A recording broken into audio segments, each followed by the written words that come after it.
All right, we're live. Star Wars Adventures D6 Sunday afternoon special. And what we got is an Edge of the Empire freebie game. I guess, let's see, it was Escape from Mos Shutta, which I have gone ahead and converted over to D6 for some lovely D6 goodness. So we've got several players here. We got Charlie, who's going to be playing Lowrick, the Wookiee. Craig, I'm trying to remember, you're going to play whom again? Hash. Hash. Dave, you're playing Vex, right? Correct. 41 Vex. Eric is playing Mathis. Both of those guys are actually, let's see, Eric's in my Monday night game and Dave is in my Thursday. And then we got Mike, which, by the way, you are muted, sir. You're playing, I believe, Oscara. Yep. And Scooter is rounding out our group of people today playing Sasha. Yeah, that's correct. All right, excellent. Now, I'll give you guys just a brief explanation of what we got going on here so that you can kind of get an idea of how we have to roll our dice. All right. First thing you guys are going to notice is everything is going to be handled through macros that are attached to your tokens. You do not need anything else. So whenever you need to roll dice, go ahead and click on your tokens. Go ahead and do that for me real quick, guys. And you'll see up at the top left-hand corner going from left to right, I believe it says something like dice pool, character points, initiative, dodge, and hit location. Does that sound about right? Everybody got those? Got it. Got it. Yep. All right. Now, everything in Star Wars D6 is done in a dice pool. If you refer to your character sheet, and anybody can do this by holding down the Shift key and double-clicking on their token, that will pull up your character sheet. On that, you'll have a list of your attributes and the skills that are currently bumped up that are associated with that attribute. So, for example, Blaster, which is associated with Dex. Now, how this works is if you have a skill that has been bumped up, it'll tell you how many dice and how many pips. For example, say you've got a Blaster 5d plus 2. That means that you would roll 5d6 and add a 2 to it. Kind of like that. So, basically what happens is if you don't have a skill on your list, that's fine. You can still do it. It just associates, it just goes back to the attribute that it's associated to. So, for example, if you didn't have Blaster skill, but you had an attribute attribute Dex attribute of 3D, you would roll 3D. And that's all there is to it. Now, all of the dice pools have what are called a single wild die in it. What happens with the wild die is it's exploding. That means if it rolls its max, it gets to re-rolled and re-rolled and added to your current total. If you get a 1, there are 3 different things could happen. You could just, I'm saying the game master, me, could go off and say, just add it up normally. It doesn't matter. Remove the wild die and the remaining highest die from your pool and recalculate it. Or I can have you get a complication. And a complication is something that happens that makes the game or the scene harder for the character that directly relates to the skill that they just used. In my games, what I do is I ask the player to go ahead and narrate out what they think bad or the complication would be. If he can't come up with an idea, then he goes ahead and he can ask for advice from people at the table. And if I don't like it, I just go ahead and retcon it and go, nope, this is what happens. So it's an opportunity for players to go ahead and add to the narrative. Now, on the other end of this, we have complications, but on the other hand, we have what's called a spectacular success. And a spectacular success is when I have assessed a target number and the person rolls 10 points or more over it. And what I'll say is you have gotten a spectacular success. Narrate out something cool that gives you a temporary advantage and go for it. So again, you get to add to the narrative, and the reason for that is a lot of times people already have an idea in their head of what they think they want to have cool happen for their character if they have the opportunity to do it. So that explains that. Now, coming back to target numbers, Star Wars has a sliding scale where it has, sort of like fate, a word that sort of describes how difficult it is. For example, we have very easy actions, easy, moderate, difficult, very difficult, and heroic. Within these bands, there is a number scale that you would have to roll your dice pool and equal or exceed. So, for example, very easy requires a roll of 1 to 5. Easy, 6 to 10. moderate 11 to 15, and so on. So that gives you a bit of an idea of, you know, the number ranges you have to get with dice pools. Now, at any time during the game, after you've rolled your dice pool and you decide, oh, I don't like that, or I want to do something extra special, and I haven't rolled my dice or told you what's happening, you can spend a character point. You may spend up to, you have 5 character points to start with. You may spend up to no more than 2 character points on a skill. You may spend up to 5 for your ability to resist damage, and I'll revisit that in a minute. So a character point is very simple. It's an open or it's an exploding die. You roll it. If it gets a 6, then it keeps rolling, and you add that to your total. That's all it does. Just allows you to do super heroic things. The initiative is up there. What you do is you select your token. I'll tell you, hey, go ahead and roll initiative. It automatically pulls it up in the turn order. That's all you have to do. The dodge macro, whenever you decide you want to dodge or attempt to dodge within the game, someone is shooting at you with a ranged weapon, you may but do not have to declare a dodge. And dodge comes in 2 flavors. You have what's called a reactive dodge, and you have what's called a full dodge. Let's go ahead and address the full dodge to start with. Full dodge means that at the beginning of your turn, you go, I am dodging, I'm doing the wild chicken dance, I'm jumping for cover. That is all you're doing. That is the only action that you may declare for the entire round. Okay? What this does is you roll your dodge, and you add that to the target number for the person to hit you. So, for example, if someone is shooting you at moderate range and I've decided that a 13 or higher is required to hit you, you roll your dodge and you roll a 12. We add that to the 13, it becomes a 25. So for that person to hit you for that round, has to roll a 25 or better. But the downside is that's all you get to do. Now on the other end of it, we have what's called a reactive dodge, and these do not need to be declared. Only at some time when I say you're being shot at, you can say, well, I wish to dodge. All right? What happens is this is considered an extra action for your round, and what it will do is your dodge will replace the target number.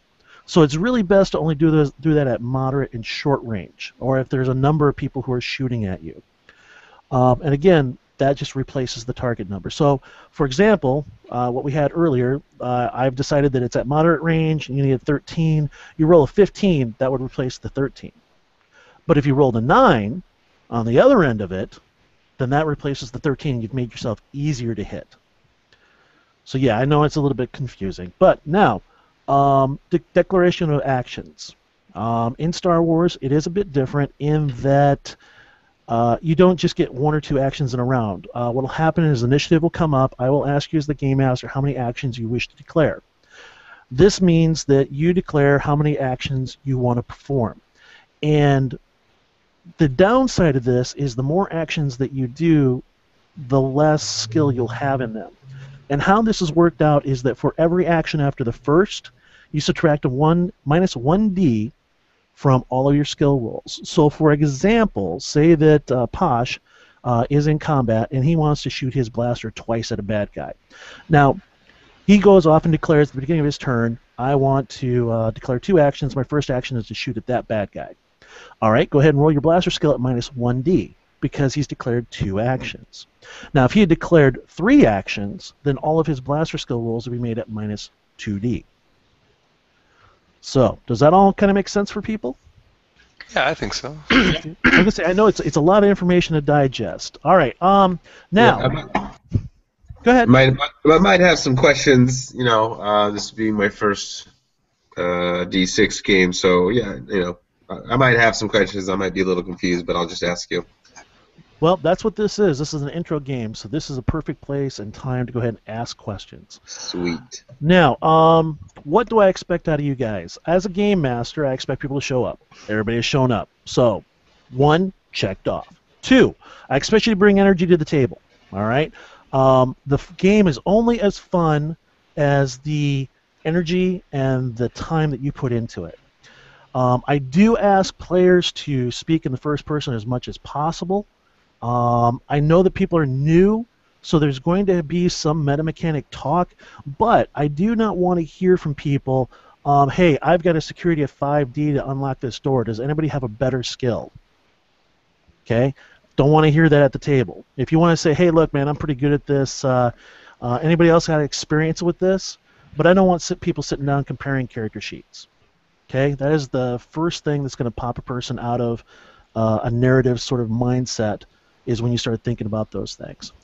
When we're playing, what I'd like you to do as much as possible is narrate out what it is that you want to do with your character.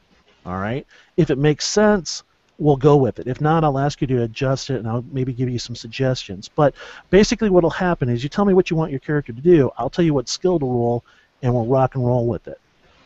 I guess the only other thing I would ask people to do is just have a certain measure of respect and courtesy for other people at the table. That doesn't mean you can't bust someone's chops. It doesn't mean you can't bag on them a little bit, but just don't go over the line, guys. If you go over the line, I'll tell you, hey, look, you know what? You might want to back that truck up and approach that a little bit differently. But I don't think that'll be a problem this afternoon. And I do believe that that is pretty much. Anybody has some questions for me? Now's the time to go ahead and ask them before we get into it. Yeah, I got a question. So I clicked on my avatar here, accidentally hit character point, and now it says I used a character point, and I'm down to 4. Did I fuck that up? Can I reset that to 5? Well, you actually have to physically go into your token and change the number of tokens that you are. I'm sorry, the number. All right, if you look at your tokens, they're underneath it. There's a yellow, a red, and a purple dot, and that signifies stun, wounds, and your character points. So when you go off and you spend a character point, what I'd like people to do, and I know this is, just follow me on this, guys. I know if you've never done it before, it can be a bit confusing. When you want to change one of those numbers, click on your token. There'll be that little thing that looks like the front of an hourglass or a poker chip. Click on it. Now this will pull up the status markers, and you will see that there's a bunch of colored ones over the top. When you want to change or add a number to it, and this is very important, hover over the color. So for example, why doesn't everybody hover over the yellow one real quick? All right, we want to put a 1 in it. Do not press the yellow. Just hover over it and push the number 1 key.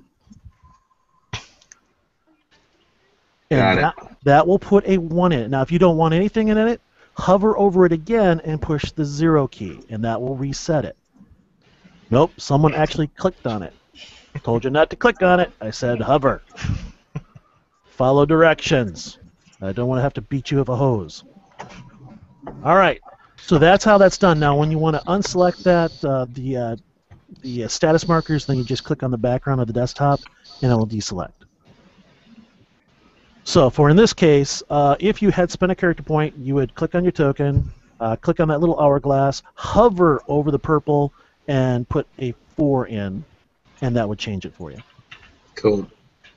So at this point, just because you accidentally put it on the table, this isn't an MMO, man. Just because you did it doesn't mean it's gone. There's a little paperwork to go with it. Gotcha. All right, anything else, guys? Yeah, I got one. When we roll a dice, do I open up this dice roller and then just select, I open up this dice roller thing over here, I selected 3 dice at D6, and then I just click roll? No. You'll roll your skills is if you select your token, you click on the macro at the top. This is dice pool. Okay, dice pool. Yep, and it'll say how many dice, and you'll be like, well, okay, like for example, say you've got a blaster skill of 3D plus 2. When it says input the value, it says how many dice. You just put a 3 in there, click on submit. It says pips, and then there's a plus there. And so, for example, you've got a 3D plus 2. You don't put the plus in, you just put the 2 in. All right? Got it. Hit submit. There are no bonus dice, and there's no bonus pips. And then it automatically rolls it for you. Go ahead and try it. Why doesn't everybody try that for me real quick, just so that I know that you guys have an idea of how that dice pool works. I refuse. I understand. Yeah, I think that works. So don't play with that dice roller. Correct. Everything is going to be handled, all rolls and everything like that will be handled by the macros that are attached to your token. All right. Just remember, before you roll, select your token, then do your roll. Correct. All right. Another question. Has everybody had a chance to take a look at their character? I went ahead and threw the the character sheets up there available for people to go ahead and click on and take a look at, because background is a bit important. It does explain your character's motivations, connections to other characters, and sort of just the basic idea of why you're doing what you're doing.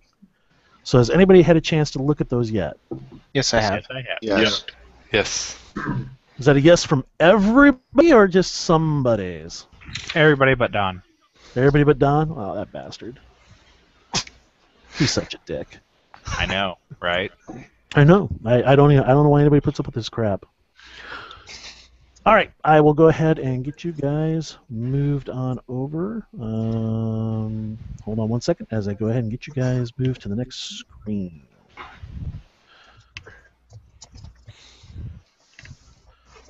Grab these bad. Whoops, I didn't want to do that. Copy. Next page.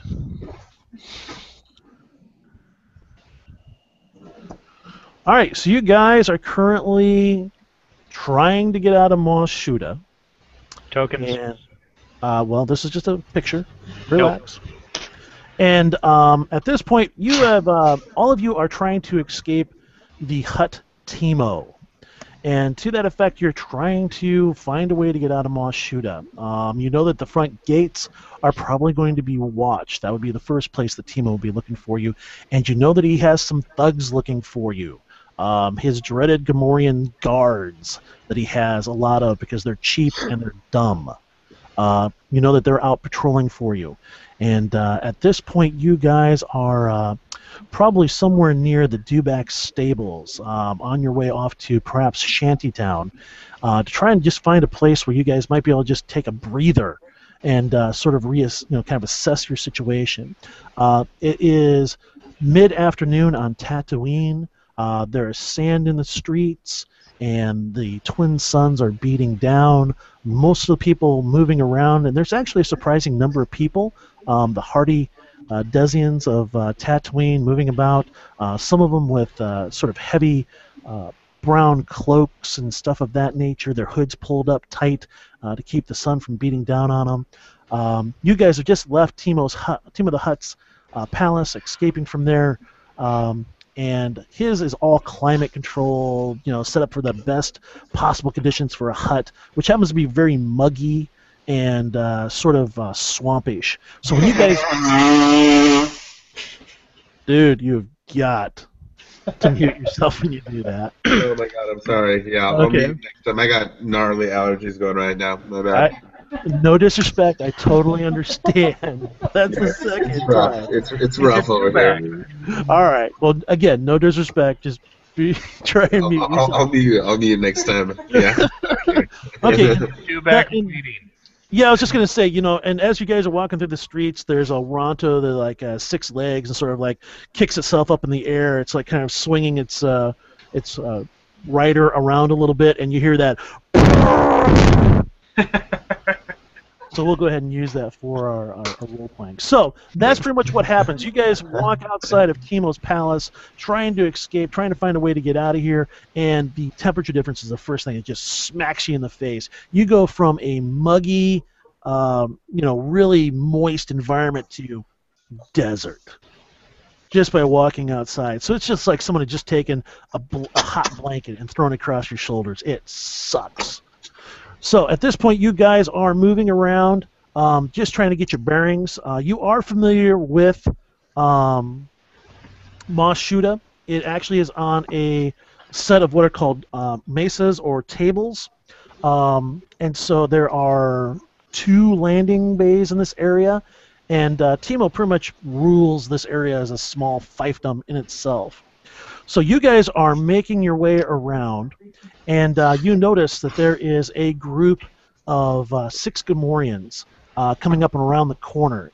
Your only option is to duck into this cantina. If you choose not to do that, then you're going to probably end up having a fight right here, right now. So what would you guys like to do? I think we duck into the cantina, right? That sounds like a very good idea. Yeah. I agree. Let's do it. Reasonable option. So All right. I have a question as well. So before we get any further, so since I'm a Wookiee and I cannot speak Basic, Mhm. Can I speak? I mean, can we just assume that people understand me, or do I need to for the whole game?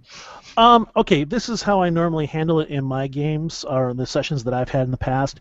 I usually have someone, if they're speaking a language but other people can understand them. I have them put like a quotation mark at the beginning and the end.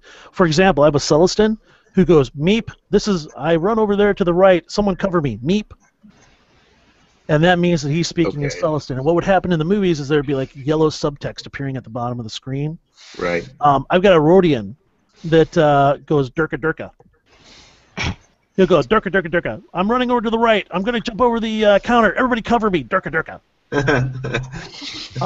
You can do the same thing if you're Wookiee if you like, and you could go bark. I'm running over there. I'm going to grab the Gamorrean. Guys, cover me, bark.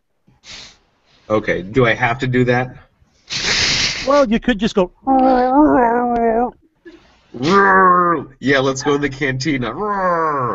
Or you could just blow your nose first. That sounds like a Wookiee. Yeah, I'll blow my nose. Exactly. I don't Perfect. care what you put at the beginning, whatever you're most comfortable with, but just so that other people know that you're not speaking in basic. Right. Okay. And real quickly, let's go ahead and address that. Who here understands Wookiee? Okay, who here doesn't understand Wookiee, or would just think that would be kind of fun to role play out? I do not understand Wookiee. Okay. I'm not sure if there's a mechanical restriction on that. I'm sorry. I'm not clear if there's a mechanical restriction on that, or if this is just a hypothetical question. Okay, it's a narrative question. It's a role-playing question. It's one of those things. Does your character understand Wookiee? Yes or no? I don't think my character understands Wookiee, but I know that I've dealt with this Wookiee in the past, so I can kind of infer what he's wanting to do. Yeah, we're friends, so. Yeah, I would say you guys understand each other. I know when he says, he wants to fight or run, I can understand, what he wants to do.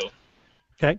All right. So, let's see. Eric is really the only one that said that he does not understand Wookiee, correct? Correct. I'm also going to opt for no, just because there's nothing in the background.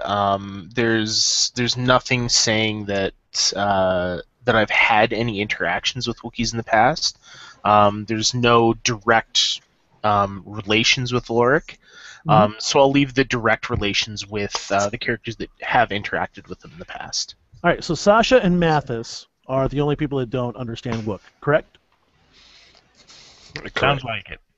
All right. Everybody else is going to pretend as though they understand what the Wookiee is saying. All right. So Sasha and Mathis, because this is going to directly refer back to the narrative and role playing, and that's what we're talking about, role playing here, not mechanics. When the Wookiee is talking, just pretend as though you're like, I don't get it. I don't understand. Someone's going to have to translate for me. That sort of thing. Now, the rest of you, you will understand Wookiee. When you speak in Common, Lorik, you will understand Common. I'm sorry, Galactic Basic. And again, like I said, just kind of precursor it with whatever sounds you want at the beginning and end, or whatever words you want. If you want to use Durka Durka or Death in America, Jihad, whatever. I don't care. All right, so we'll just go ahead and leave it at that. So you guys are quickly, and I'm just going to assume this is, as you guys are in there, that's pretty much like the order of everybody coming around. All right, you guys see those Gamorreans coming up around the corner and quickly duck into this cantina. You enter through the door moves to the side, quickly seals up behind you, shutting out the heat of the Tatooine suns. It's a bit cooler in here. You can hear the air exchange system kind of thumping, sporadically off from the ceiling, pushing down semi-cool air through the ventilation. What they do on Tatooine, as opposed to using a lot of air filtration systems, stuff like that, they keep the lights down and insulate buildings. So when you come in here, the first thing you do notice is there's a huge shift in the lighting. You've come from outside where it's super, super bright, into the cantina, it's super, super dark. So you guys walk in there, and immediately to your right is some stairs coming up. You guys quickly go up those, and you enter into an open area with a bar immediately to your left. There's an open dance floor with tables immediately to the front of you and right, with booths along the right side. You do notice that there's some patrons in here, and there appears to be a green Twi'lek woman up on the stage dancing. That is your scene, guys. What do you want to do? Role play it out. Narrate your shit. All right. Well, first thing I want to I mean, do those guards see us come in here? You don't know. You don't know? You quickly ducked in here to get away. Well, I think first thing I want to do is do a little check outside, maybe peek outside to see if anyone's following us inside here to know if we're safe. All right. Go ahead and move your token towards where the front would be, or where the entrance would be. I think I'm already right there, pretty much. Okay. So we'll come on back to you. The rest of you guys, Pash, what do you want to do? Well, I'm going to go up to the bartender who I know really well, Okay. and I'm going to be like, man, I got in trouble with another girl again. Father's looking for me. Hide me back in the closet again, could ya? And I slip up about 20 credits to him. All right, Mathis, what are you going to do? Well, I'm looking to get off this world, so do we not have transport set up? You do not have transport. All of this kind of coalesced very quickly. Well, I will, seeing that there's two humans up by the stage, I'm going to head in that direction and see if either of them are the types that have their own ships. All right. Lorik, what do you want to do? I'm going to walk up to the bar and order a drink and act casual. All right. Well, Pash is already up there, so and if you want to be hanging close with him, you certainly may. Okay, I'm going to hang out on the other side of this guy because I don't necessarily want to let people know that we're associated in case, in case that causes problems. So you'd be like on the other side of the patron. Yes. Okay. So you're going to kind of hopefully use him for like a little bit of like camouflage cover. Yeah. All right. Now, guys, also keep in mind that combat is not going to be handled on a map. It's going to be handled in Theater of the Mind. This map is here only for Flav. So do not get caught up in distances and, stuff like that. This is just to give you a reference. Okay? Perfect. Excellent. All right, Sasha, what would you like to do? All right.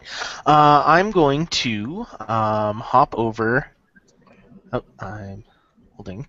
Hop over to this booth, strike up a conversation with this chap over here. Make it look like I'm maybe taking or discussing some work propositions with him.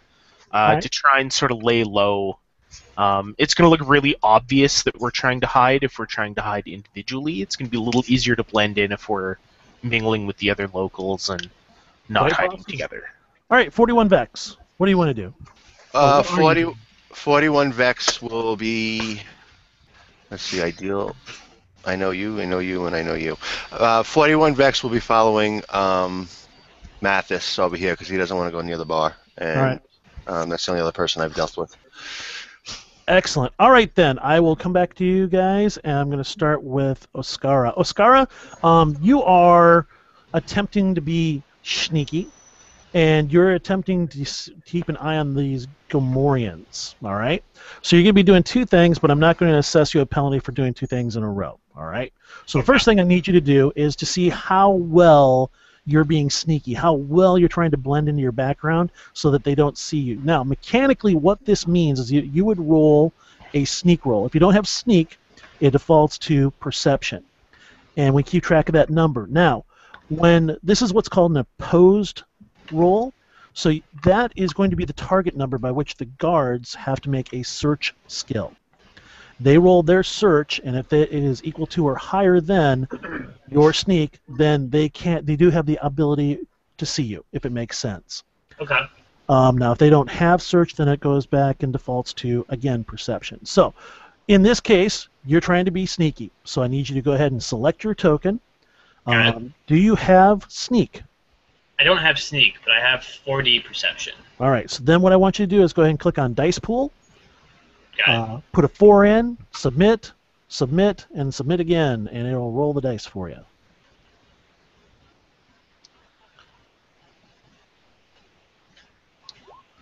Excellent. So you've rolled a 13. So you believe that you're being pretty sneaky. Are you happy with that 13? If not, you can spend character points, but you only have 5 until the end of the adventure.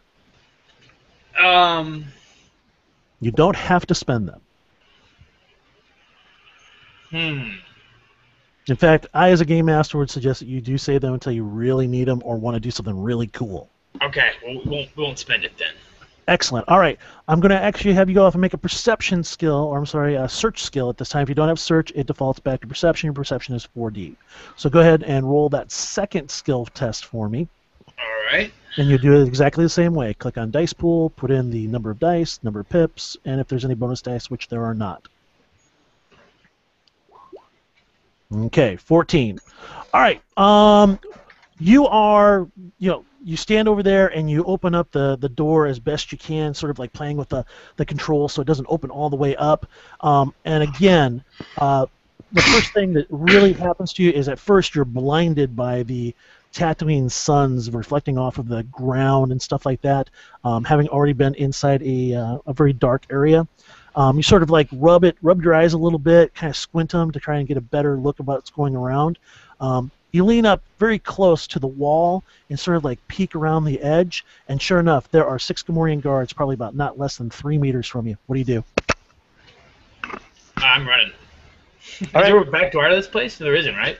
I have no idea, man. I mean, okay, again, the map is there just for something for you to have a frame of reference. If you've never been in this bar, the likelihood of you knowing if it has an exit or where it's at is pretty unlikely.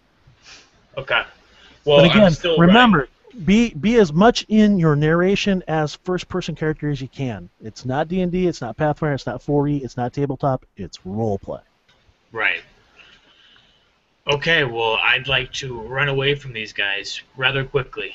All right, so Oscara, narrate out to me what you're doing and Okay, move your so I'm character gonna roughly that move into direction.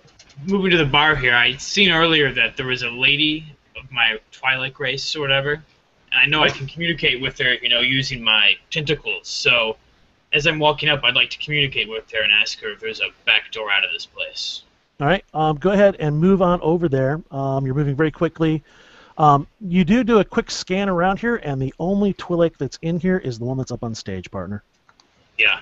And she is dancing and not really paying attention to you. In fact, she has like this really detached, lazy look on her face, like she's just kind of like going through the moves. And she's pole dancing. She's not getting full on nude, but she's doing a dance for the customers, man. That's what she's there for. She's eye candy. All right, as you're doing that, Posh, you're talking with the bartender. I'm sorry, it was Posh that was talking with the bartender, Yes. correct? All right, and you're like, yeah, hey man, I'm trying to get away from a girl.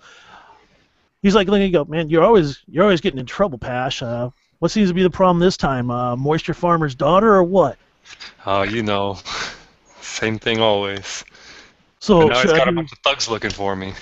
what? So you bring them to my place, man? What No, do you think? they may just poke their head and see if I'm here. Let me just jump in the closet until they go past.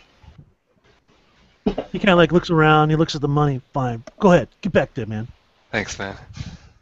All right, so go ahead and you jump the bar and head on back there. Lowrick, you come walking up at about the same time that Pash is talking with the bartender. Pash doesn't offer to help you at all. He just kind of rolls you under the bus, has some sort of discussion with the Deveronian bartender, leaps the bar, and heads off into a back area, probably used for storage or kegs and stuff of that nature. So the bartender is pretty much standing right where he was with Pash, all right? And he pulls out a rag and he starts wiping off the counter. You notice that he's not really paying attention to you, but he just seems to like flick his eyes towards the front of the cantina, towards the entrance. Can I? I want to look towards the front of the cantina, towards the entrance, and see what he might be looking at. Narrate it out for me, partner. Narrate out what your character's doing. I look towards the front of the cantina. Gotcha. So I see the bartender flash his eyes towards the entrance, and so I also look over towards the entrance and see what he might be looking at. Excellent. All right, then. You don't really see anything, and then you see the clove area towards the front briefly light up as though the door is open, shining the Tatooine suns briefly inside, and the door shuts. All right. Okay. Sasha, what you doing? You're All trying right. to strike up a conversation with this Aqualish that's sitting at the table, correct? Yes. All right, so why don't you go ahead and narrate that out for me, buddy? Narrate out you coming over the table and what you do and what you say. All right, so kind of rush over, sneak my slug thrower rifle, just sort of the edge of the booth, just so it's not immediately threatening, but still available for the inevitable excitement that's probably going to happen. I swing into the booth, lean into the table, and just look up to him and say, "Pretend you're hiring me. I've got a couple drinks in this for you." And then I'll just start talking about, just open up about different, different pathways, routes that he could travel through. I'm the girl for the job. I can get him through the Dune Sea. All right, excellent. Go ahead and make a persuasion roll. If you don't have persuasion, it will default back to, I do believe that's perception. Perception. Okay. 3. Okay, now you rolled a 1 for your wild die. You see the very first die there in the italics? What that means is that one of 3 things could happen. I, as the game master, can go off and say, add that up normally, and that's your total. I can ask you to take that 1 away in your next highest die, and then recalculate. So in this instance, you would remove the 6, and your total would be a 4.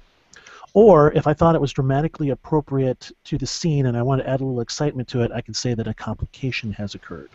Okay. So those are the options I have. I have a little table here I'm going to go ahead and roll against, and that is just going to be your normal roll. So I'm not going to assess any penalty or anything like that, but that is the options that come up when you roll a 1 on the wild die. Okay.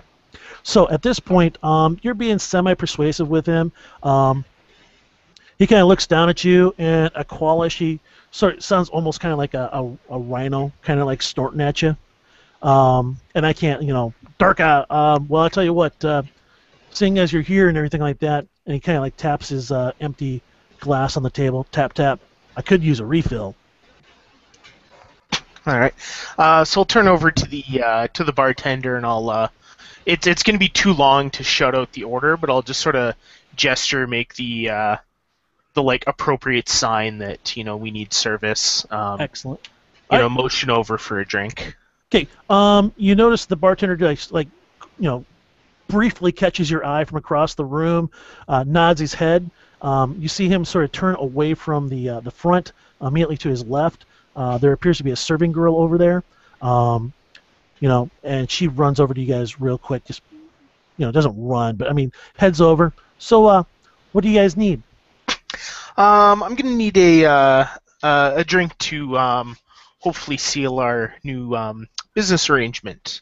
And I hold out my hand, so like the holding out hand pointing gesture. When you hand off the discussion to someone, for the Aqualish to then mention what he's drinking, what he needs to order.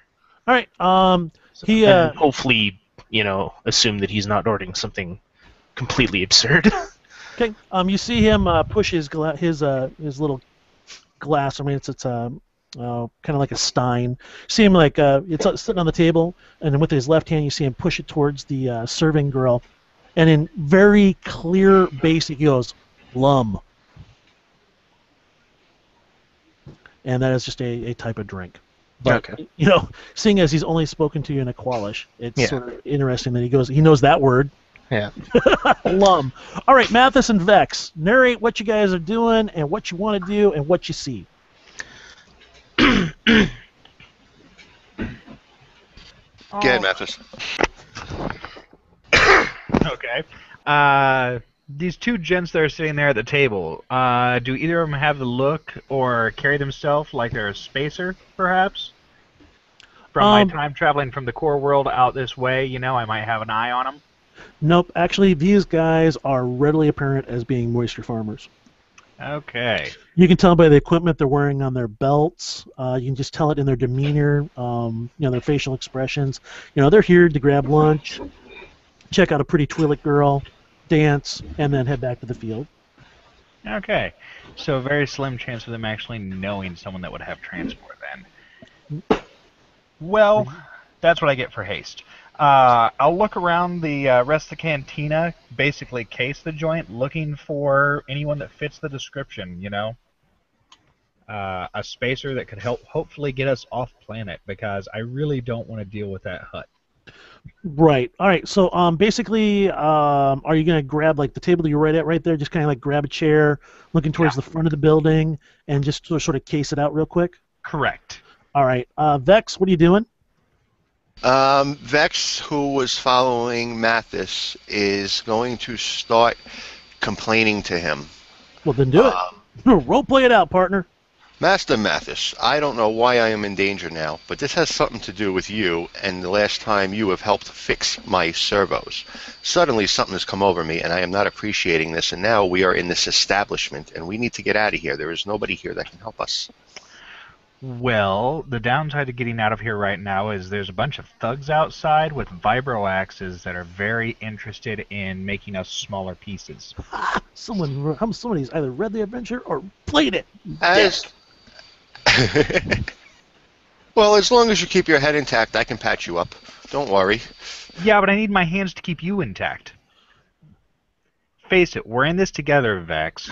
We need to find a way off-planet, preferably as quietly as possible. Awesome. Good job, guys. Go ahead and give yourself each an extra character point for role-playing.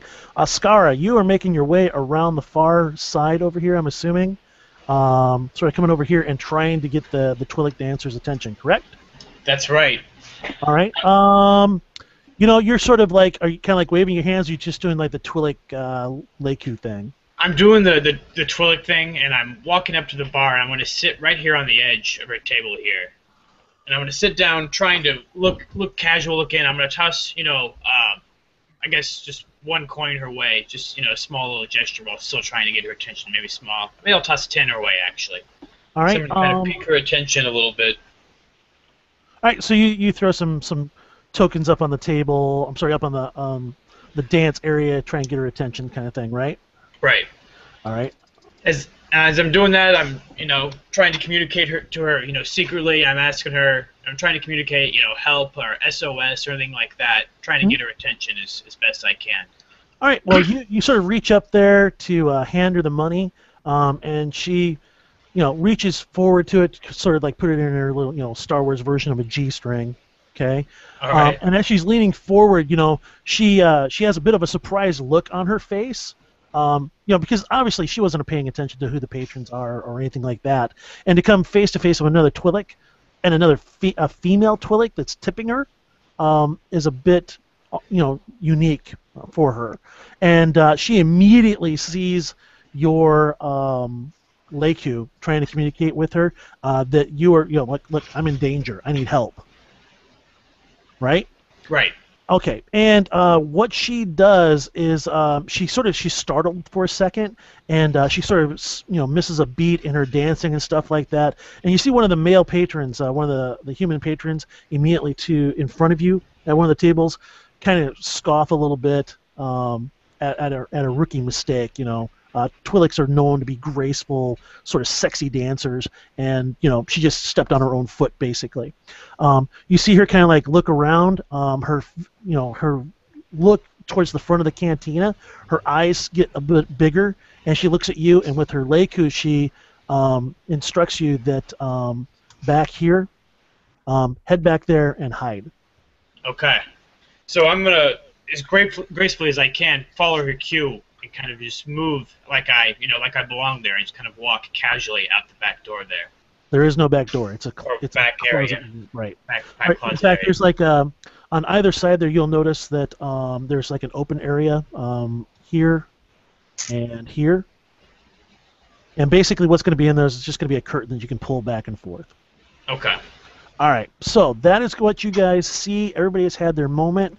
Okay. And this is, if anybody is paying attention, let's see, who was looking towards the front? I'm sort of keeping an eye on it. Okay, well, I was. Low rig. Looking out of the closet. Well, actually, Pasha, you did not tell me that until just now, so I'm not going to allow it. So, Lorik is looking towards the front. The bartender is looking towards the front. Sasha is Mathis is holding on a conversation with Vex, and also trying to case the joint. Mathis, just to correct me if I'm wrong, you were trying more just case out the people here, not really paying attention to who's coming in and stuff like that, correct? Correct. You're looking for like maybe if there's an exit or a window, as well as to evaluate the people that are here. Right? Pardon me? You're looking more for like the people, you know, who they are, what they are, and maybe if there's like a window or an exit.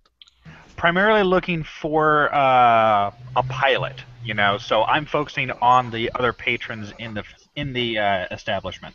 Okay, so you're not really looking for towards the front. Gotcha. I just want to know what Correct. your focus was. And, All right, so note your messages.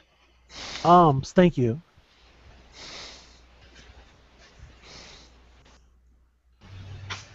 I don't understand that question. You mentioned that at the end of Oh, Mathis and just for you Vex's... two guys.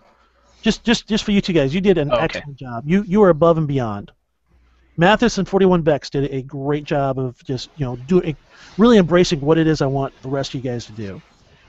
I have a question. I thought that reading from my background that you know I'm Lowrick. I was a gladiator. 41 Vex often patched me up after fights. I mean, I basically just took him with me, or do we have some kind of like friendship bond?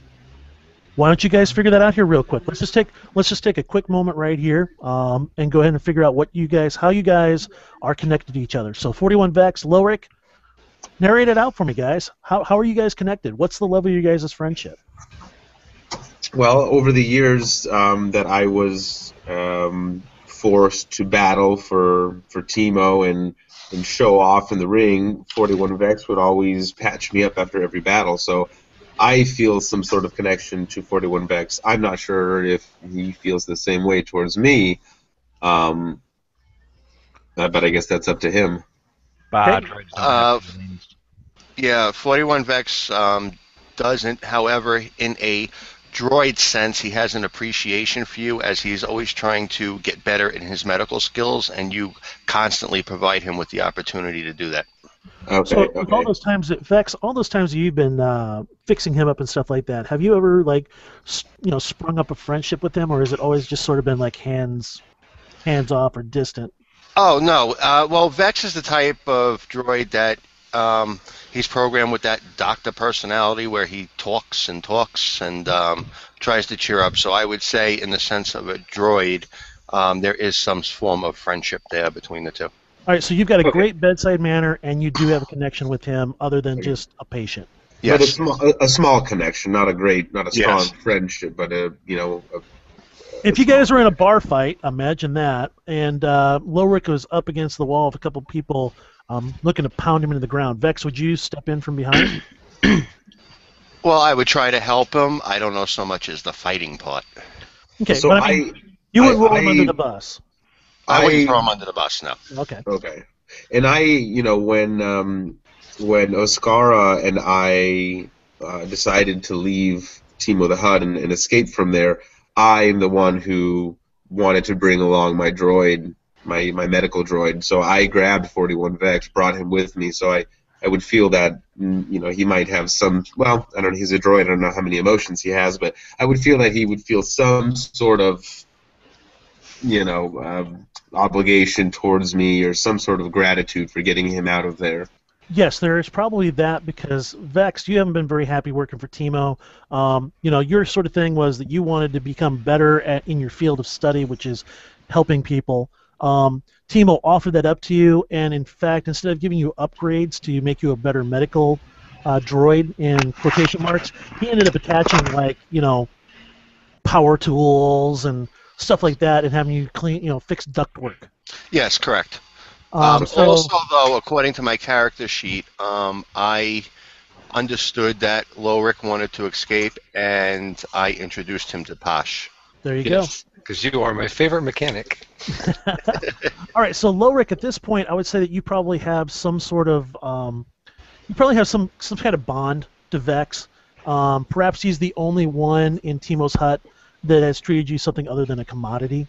Showing a good bedside manner and some concern for you, and that is why you were like, hey, you know what? I'm getting out of here, and you're coming with. Right. Okay. All right, so you guys do have a connection. That's great. Thank you guys for going ahead and adding that in. That is fantastic. So at this point, Lowrick, without issue, and Sasha. I don't even know if Sasha said she had to step away. Lorik, you definitely have a good view towards the front. Your eyes are well adjusted to the darker interior of the cantina. And in that foyer area, you see at least 5 or 6 thugs, Gomorian thugs, sort of like meandering back and forth. They seem to be a bit nervous. You know, they're kind of big and they kind of wobble, kind of like do the fat man walk one leg to the other. You know, where they kind of they kind of bob left to right instead of moving forward. You know, the fat man shake. Okay. Okay, that's what they're doing. That's what you see.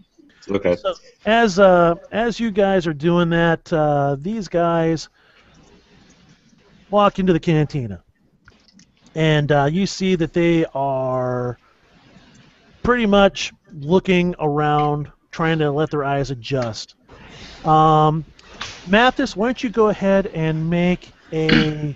I just want a straight perception roll from you to sort of get an idea of the other patrons, you know, what they are, set that sort of thing. Happy with that roll, sir? Yes, I am. Okay. You know what? It's just you're not really getting a whole spacer vibe out of this. I mean, you see, there's a Twi'lek, a very bored Twi'lek dancer up front. You got 2 farmers over here in the front, obvious farmers. You see Sasha sitting at a booth with an Aqualish, who looks as though he may be a spacer, but just for some odd reason, you kind of look at his gear and what he has on him. He is probably just another worker.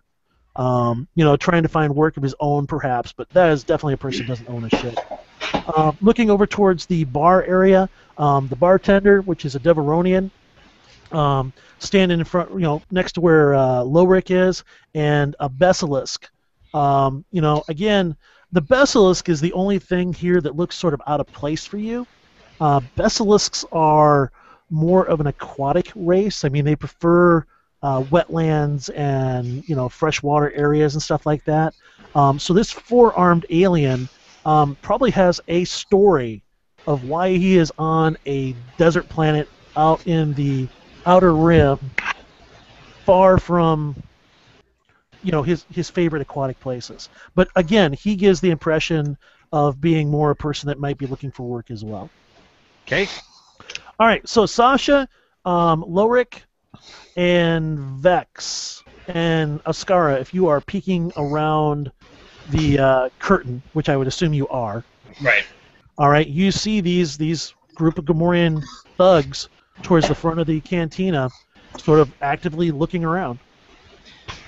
Okay, and we can tell, we're well aware that they are scanning the room looking for the 6 of us. They are looking for us. Well, I mean, I'm sorry, was that Lorik that was asking that question? Yes, that's Lorik. Yeah, that Timo was upset with you guys taking off. I mean, you are his main gladiator. I mean, he's, whenever he wants to put another, not another boss, but like maybe an underling in his place, he'll have you come out there and beat the shit out of his gladiator. I'm the muscle. Okay. Yep. He'll have you come out and beat the crap out of his gladiator and just kind of go, you know what? Yeah, no matter how good you are, Timo's the top of the heap. Just remember that. So you probably don't recognize any of these Gomorians by name, but you definitely know that Timo has a lot of these guys working for him. He indentures them in from Gomoria. There's a fairly significant slave trade in these guys, especially for underworld clientele and stuff of that nature. Okay. I have a question. So this is kind of a meta question. So I know you said that this map right here of this cantina, it's really more for like a visual, for a setting. It's not going to, the combat's going to have it in our imaginations. But my idea was if I was able to duck over here into this booth, would they be able to see me? And if they were to come around the corner, could I ambush them? Or are we not? They're gonna see you run across there, buddy. I mean, it'd be like if you're sitting on your porch of your house and you had one person trying to run through your yard from the house on opposite sides of you. Would you see them? Okay. Yeah, they're already too far into the cantina. Okay. In that case, I would like to. Well, I'll tell you what. Why don't we do this first? Lorik, Sasha, Vex, and Oscara, go ahead and roll initiatives for me, please. Uh-oh. So how do I roll an initiative? You select your token, and there'll be a macro at the top that says initiative. Okay. Yay, I'm not last. All right, so let's see. I said Oscara, Lorik, Sasha, Vex. Lorik is in there twice. Why am I in there twice? I don't know. I only see myself once with a 4. Me too. You're It's probably time. picking up from the previous initiative that he rolled earlier when he was testing macros. Yeah. Okay, there we go then. All right, Oscara, you're sitting at this place, and the Aqualish, the serving lady comes back over, puts a drink down in front of you, one in front of the Aqualish, who quickly begins to ignore you in favor of his lum. All right. So you're kind of like, well, you know what, that's fine, whatever, drink your It's a lum. ruse anyways. Exactly. This is a fairly large C-shaped area that you're in, and you probably have your slug-throwing rifle probably laid out in the booth, kind of between the two of you against the wall there, where you could readily reach over there and grab it. But keep in mind that this is a slug-throwing weapon. It's not a blaster weapon. It is loud, and it is a rifle. All right. So it's just keep those things in mind when you decide if you want to use it or not. All right. It So only has lethal. Right, it only has lethal. There is no stun involved in that. All right, so you see from where you're at, a number of those Gamorreans have come into the front there. Is there anything in particular you want to do, or just kind of like wait and see how things work their way out?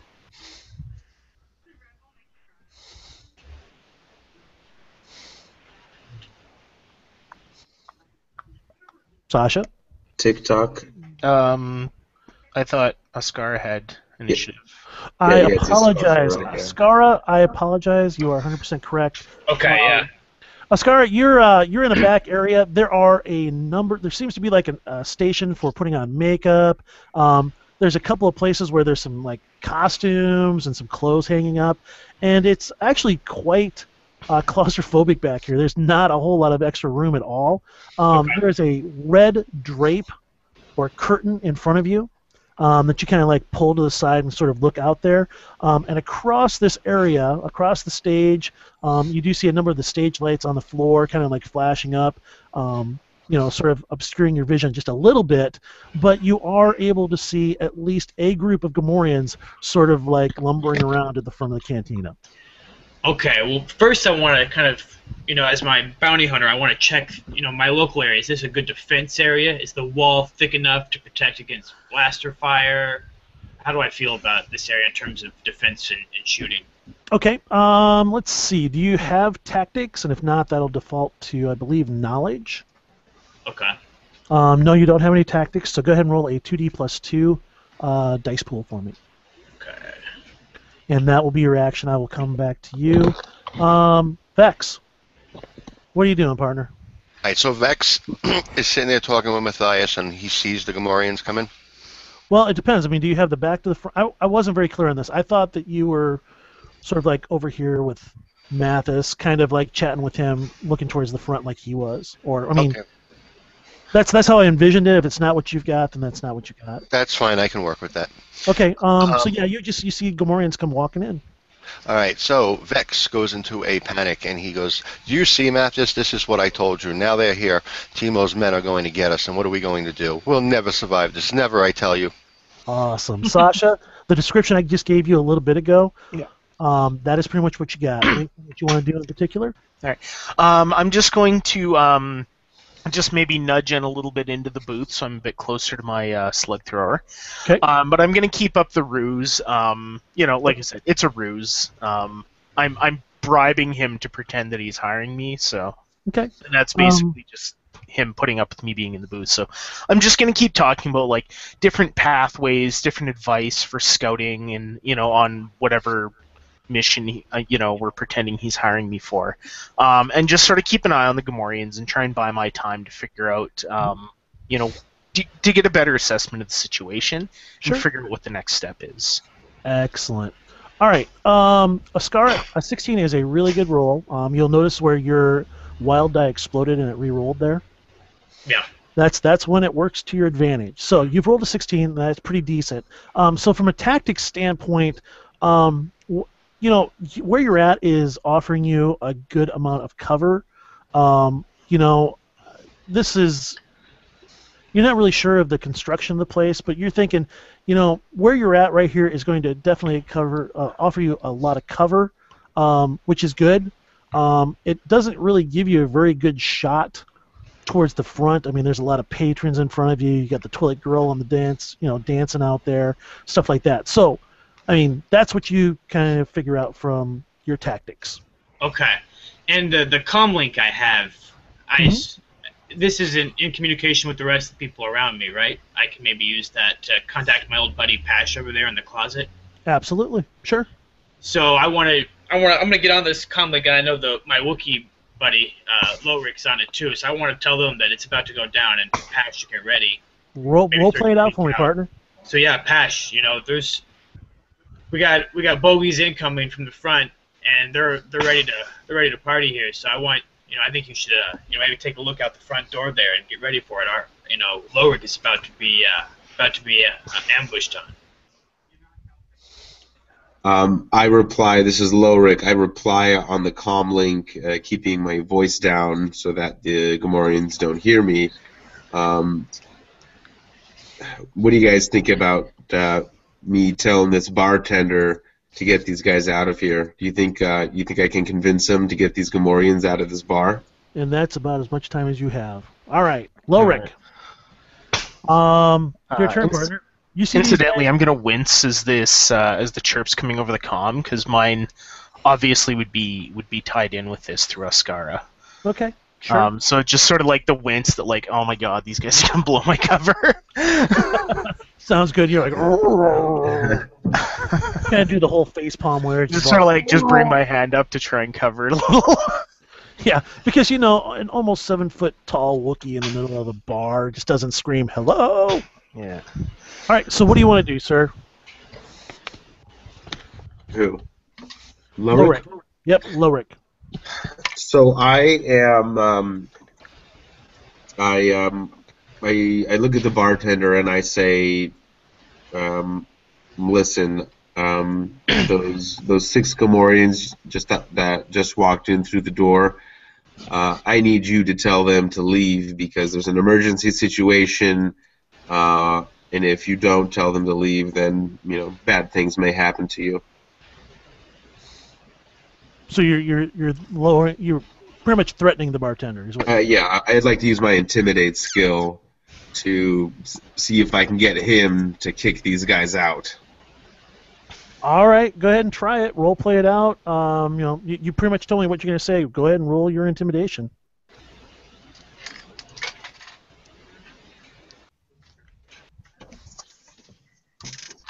Right. Intimidation is 40. Hey Vex, note the group chat. Yeah, I saw it. Okay.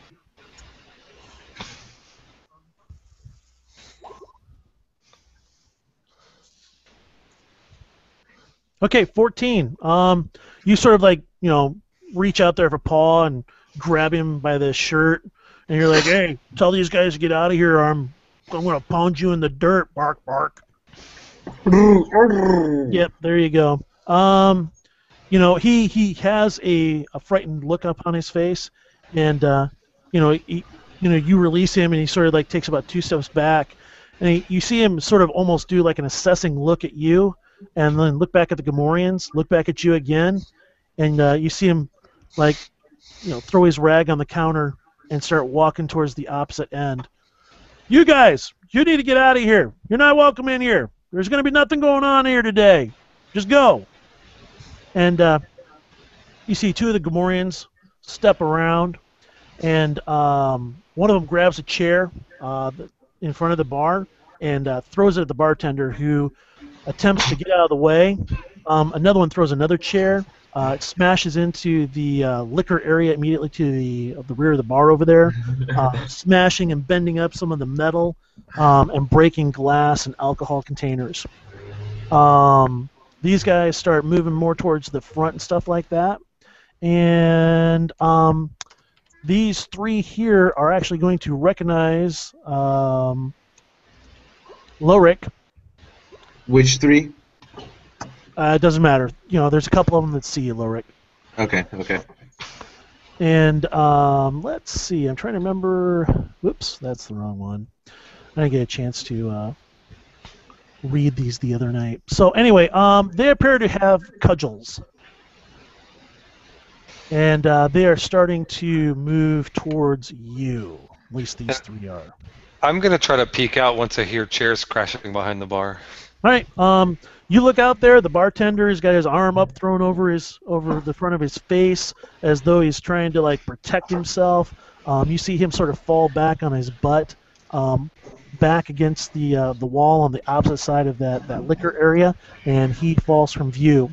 You see on the end at the end of the bar, you see a Gamorrean who is standing there, and he's just kind of like shaking, you know, kind of like he's laughing. Making sort of pig noises as he's doing it.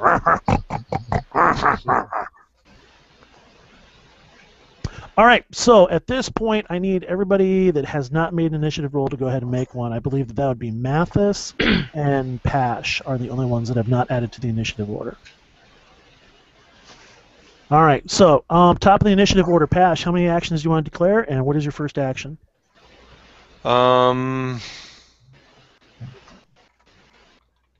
I am not doing anything yet. I'm still just kind of watching and seeing what's happening. Okay, so we'll go ahead. You're going to declare That's a it, yeah, single they will action, know that and you're going to hold, right? Yes. Ascara, from your hidey spot, how many actions do you want to declare, and what is your first action, please?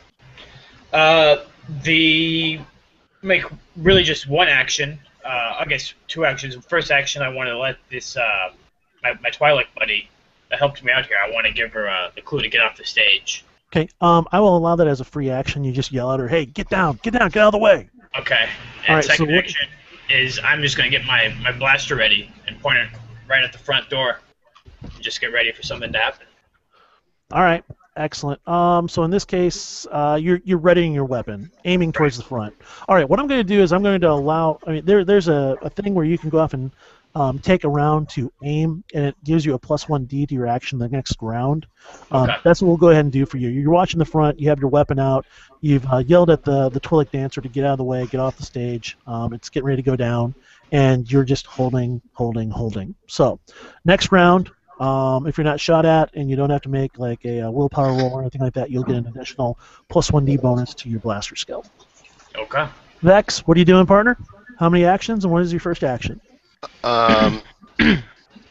Vex is going to hold, and he is going to turn to Mathis and say, "Do you see what you've done? Now poor little Rocker's going to get all cut up. You better go help him." Awesome. Mathis, you actually happen our next, man. Go ahead and add to the narrative, please. I should go help him? Look at me. I'm a technician. You can be fixed easier. You go help him. You're a droid after all. And I'm going to hide under the table. Awesome. All right. Are you just getting underneath the table? You like flipping the table over, like you know? No. I'm just getting underneath the table because, well, they're stupid Gamorreans. They won't see me under here. Okay. In the meantime, this patron sees those guys and jumps over the bar. These thugs are heading over towards you, Lorik. Slowly approaching you, cudgels kind of going slap in their hands as they're moving forward, and they close the distance, and they're going to attempt to smack you about the head and shoulders, sort of just do like a street beat down on you. So, seeing as you have not declared any actions, you can, at this point, declare that you're going to try to block their blows. Trying to think, do you have a weapon on you? Let's see. I have a. You actually have a vibroax and a vibroax. Yes. All right. So you actually have a couple of options available to you. You can actually, quick draw your vibroax, which would be a -1d to your skill, and attempt to block their cudgel attacks at you. This would be a use of the melee skill or the melee parry skill, which are dex-based. Okay. You can use your brawling, which will be at a -1d because, brawling versus, clubs. And actually, that would be the only two options available to you. Okay, so I do have a melee parry of 4D. It's going to cost me 1D because I have to quick draw it, correct? Pretty much, yeah. You need to get it out and ready, and you hadn't told me up until this time that you were getting it ready, and that made sense. So you're just kind of like, you have it leaning up against the bar next to you, and you see these guys slowly approaching towards you, and you immediately, out of reaction, just reach down, grab it, and prepare, and they continue walking slowly towards you, clapping the cudgels in their hand as they close on you. Well, wait. So I might not do that, but let me ask you. So I'm going to take a negative 1D penalty for having to pull it out. If they, can I do a melee parry against all three of them? Am I going to roll 3 different times, or am I rolling? No. What's going to happen is you have 3 basic defenses that you can do. You have a dodge, which is against any range attack. You have a melee or melee parry, which is against any melee-based attack, and then you have brawling, which is hand-to-hand. When you roll that is the defense that you have until the end of the round. Okay. So it'll be so whatever I roll it'll apply to each 3 of these guys' attacks, assuming they each swing at me. That is correct. Okay. Can I ask you? I was a little confused about movement. How does movement work? So if I have 10 movement points, can I move first and then do an action, or does moving count as one of my actions? It counts as an action, and basically how it works out is that. Again, movement, it's kind of complicated. All you need to know for right now, for a one-shot, is that... Fast and loose. Yeah, fast and loose. Basically, yes, if you want to move more than 5 meters, if you want to move your 5 to 10 meters, you have to declare that as one of your actions. Okay. Now, you can take that whenever you want. So, for example, let's say that you were like, all right, I declare 2 actions at the beginning of my turn, all right? You declare your first action, what it is it's going to be. All right, it could be I move for a better position, or I hit them, or I attempt to hit somebody. Then all of the first actions are cycled, and then everybody's got a second action. It comes back, and then it'd be you, and then you'd be like, well, because the situation has changed, I'm going to try and smack him again, or I'm going to actually try. You can only move once in a single round. So at that point, you can say, okay, I'm going to smack. So it doesn't really matter in what order you do them, just as long as you have declared a number of actions to cover what you want to do. Okay. So I am going to declare 2 actions. Well, first of all, nope. They go before you. They have an 8. You've got a 4. So my question to you is, you're going to grab your vibro axe and prepare to defend yourself, correct? I am actually I can use brawling to defend myself, correct? You could, but because they're using melee weapons, you're going to be at a negative for that. Okay, so then I'm going to go ahead and use my melee parry for in this case, it happens to be one of those situations where it doesn't matter what's going to happen, you're going to take a minus 1d. Right, because I had to pull out my vibro axe, so I'm taking a minus 1d. So I'll be doing a melee parry at 3d.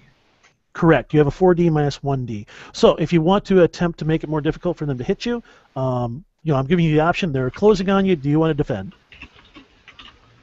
And you say yes, and then you go ahead and use your dice pool to roll 3d. But I do not have the option to hop over this. They're on me already. I can't hop over this bar. Well, it's not your turn yet, so you don't get to do jack. Oh, gotcha. Okay. So what are my choices right now to tell you that I'm going to be doing a melee parry? You're going to be attempting to defend yourself, and then at that point, go ahead and roll. I guess you can either do a dice pool or you can do the dodge. Just use the dice pool; it's easier in this case. And then just put a 3 in for number of dice, and then hit submit for pips and submit for bonus because you don't have any. Okay. And so am I doing... Well, I guess it doesn't matter if I'm doing dodge or melee parry because they're both 4D? Well, again, dodge is only for range attacks, and they're not range attacks. Okay. So this is going to be a melee parry with the minus 1 hit that I'm taking. The minus 1d, correct. Gotcha. Okay, here we go. All right, so you rolled an 11. Whoops, wrong die. And I rolled a 1. Yep, so you're actually, I'm going to assess a penalty to you, not a complication. I'm going to take your wild die, I'm going to take your next highest die, I'm going to give you a 5. So Ooh. you have made it easier for them to smack you. Yes. All right. So the first Gamorrean is he comes forward and and the second Gamorrean, are going to pretty much act in tandem to try and put a smack on you. And so they are going to attempt to hit you, and yes, one of them is going to smack you. So at this point, what happens is you have to make a soak roll. So at this point, roll your strength.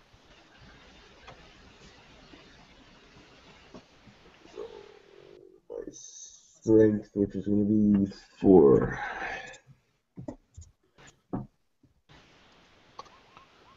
That is a great roll. All Wow.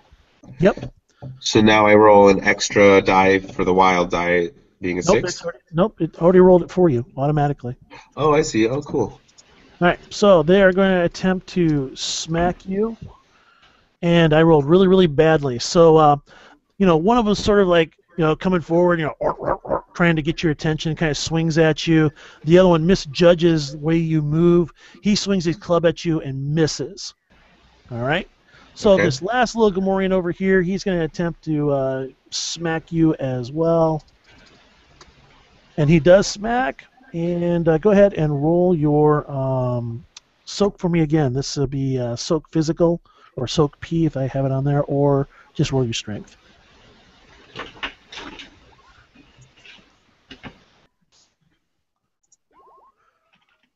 Oh, you rolled really, really crappy. So, Lorik, in this case, if you think that they're going to hit you, well, you already know that they're going to hit you. And I'm not going to take any of those dice away. So at this point might be a good opportunity to spend character points. That is a really low roll. So at this point, you'd be like, well, I don't know. Do I want them to knock me unconscious or possibly kill me? Or do I want to roll some dice or add to that? So in this case, you'd be like, I want to spend a character point. You click on the character point and spend it. I will go ahead and use a character point. All right, so you rolled a 2, so now you have a 10. So at this point, you can continue to roll and add to that total by spending character points if you want to. So at this point, a 10 is meh. Maybe want to spend another character point. Another one. Okay, I'll roll one. I'll roll another character point. All right. I'll do it. Awesome. So now you have a 13. A 13 is sort of a mediocre. It's an okay roll. It ain't bad. Okay. So I'm gonna stick with that. I don't want to use any more. Okay. And this is what's going to happen. You're standing there. Your attention divided between these 3 opponents, and the other one walks forward, and he makes like this screeching pig noise, and you sort of look back at him, and you see he is just swinging with all his might.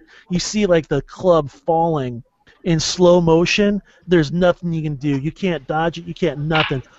Bam! Smacks you in the side of the head. Your head kind of like bobbles a little bit. You see stars behind your eyes. Your legs give out, and boom, you're down. You are unconscious. You've been knocked the fuck out. Oh shit. Yeah. I rolled really, really, really well. So Sasha, sitting in. Nope, you're done. You're unconscious. You're out. So what about these status effects though? This the red and the yellow one. Do I add something to that? Not at this time. I will. At the end of the scene, I will address those with you. Okay. And dude, I cannot believe you. Wow. I never would have expected this. Sasha, you're the next in the initiative order. GM. All right. Sash? Okay, Yes. so you see Lorik being attacked by these 3 Gamorreans.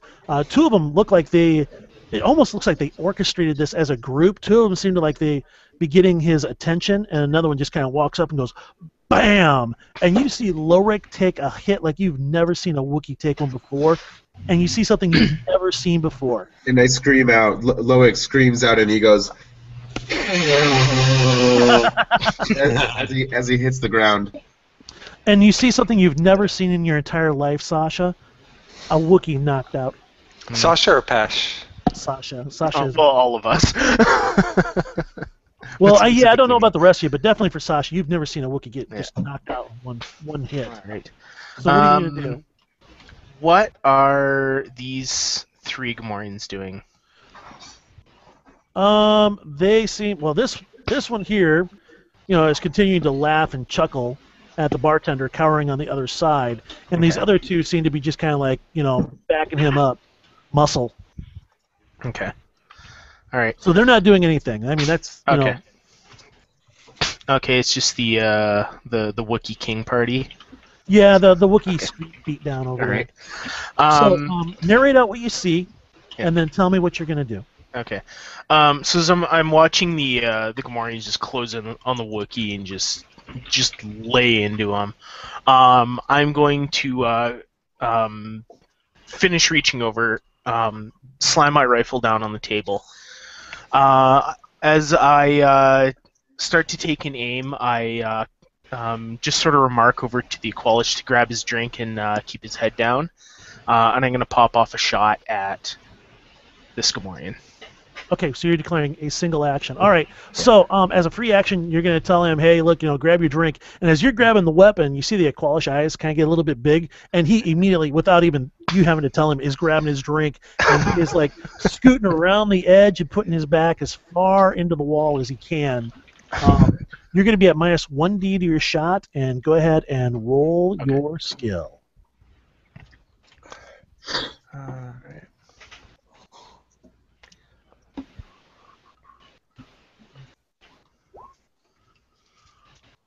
I think that's a no. That's a 7.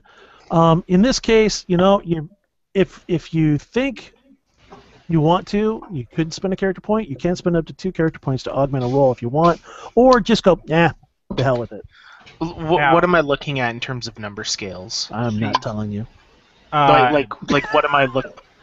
You're probably looking at somewhere. Target is 50. No. Target. You're probably looking at somewhere between a 6 and a 15. 6 and a 15. Okay. Probably something along those lines. Let me take a look at your weapon again real quick, because I think. Yeah, there's not set defenses in this game like in any of the other. But just like a number scale that I'm looking at is 7. You know what? Is 7 a good roll? Is 7 a bad roll? You know what? A very easy is up to a 5. 6 through a 10 is a easy. An 11 through a 15 is a moderate. And it scales on up. Right. Basically, all combat is going to fall in a range of 6 to 20. Okay. So I just looked at the range in your weapon, which has a short range of 25, so I'm going to allow that 7. So go ahead and roll your damage. Okay. So that's 4d for the damage? Sure. Okay.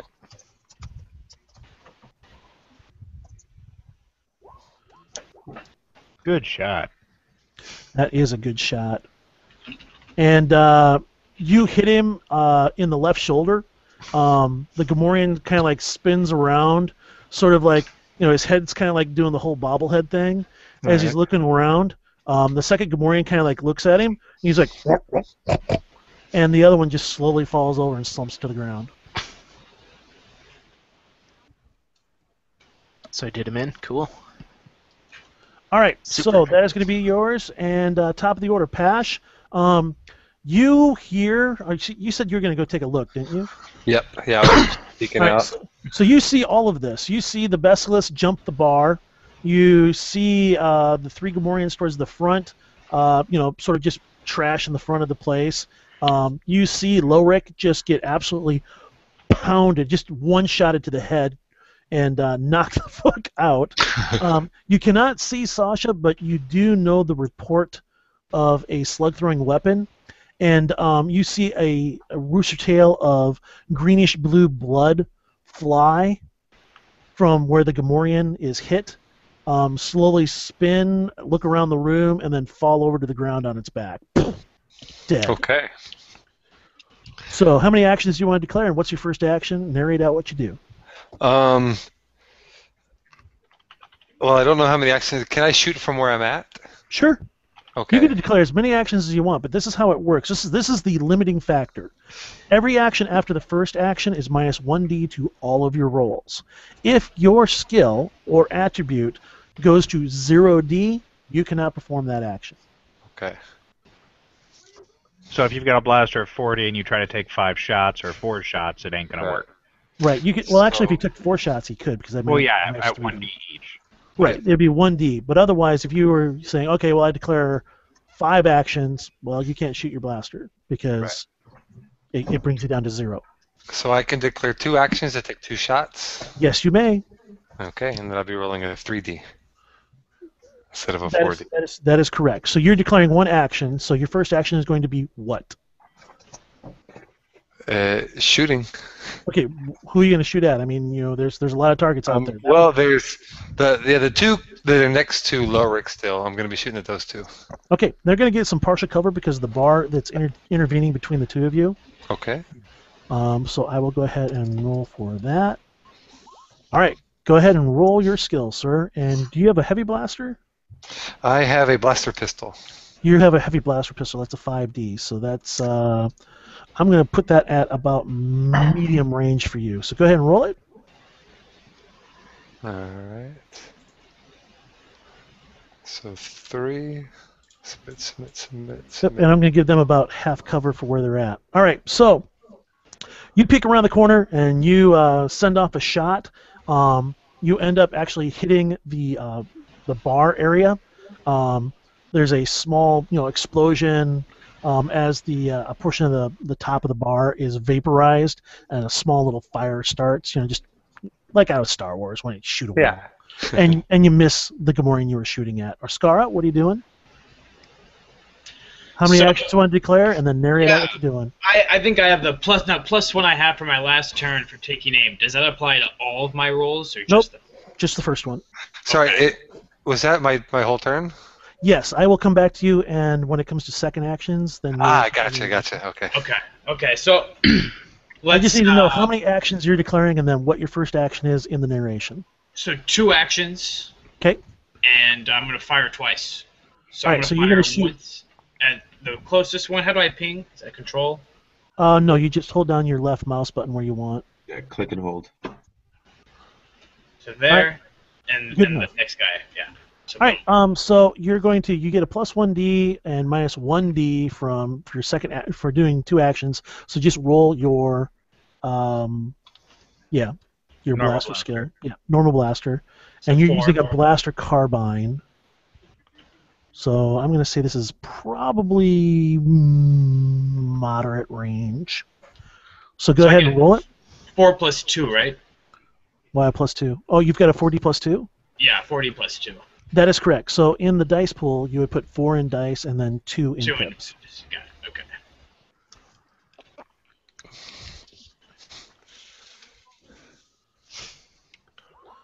All right, excellent roll. That will hit. Go ahead and roll your damage. He is not going to dodge because I'm ruling that you've got the drop on him. Okay. So roll 5 die for this. Correct.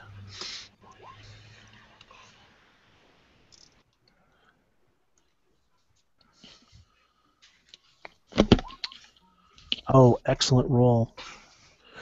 All right, you hit him, and he's actually kind of like moving forward to the second Gamorrean who dropped, and he's like standing over him, and you see him like going, "Runt, runt," like, hey, wake up, and you just drill him right in the middle of the chest. He spins, he's probably propelled up against the bar over here, and then falls over to the ground, a rooster tail, again, of bluish-green blood spraying. Nice. So ready to take my second action here? Nope. When second action's come around. 41 Vex. Okay. Okay. You see Mathis diving underneath the table, and blaster fire going off around you. Okay, Oh. question for you before I can go forward with this. Sure. My blaster and my other stuff, is that built into me? Or do I have a blaster on my hip, like a human? You know what? That is a very good question. And how do you want to handle it? I would prefer it to be built in, actually, for role-playing purposes. Okay. That makes sense from what we were talking about, yes. Let me do a quick net search so to see if I can find a picture that gives us a better idea of. I sort of, from the picture I'm seeing, I'm getting the impression that it's built in. All right. Not something. I mean, it's probably something that's probably semi kind of hid sort of thing. You can narrate it however you like, but yeah, let's go with the built-in. Excellent. Or the Guyver chest cannon.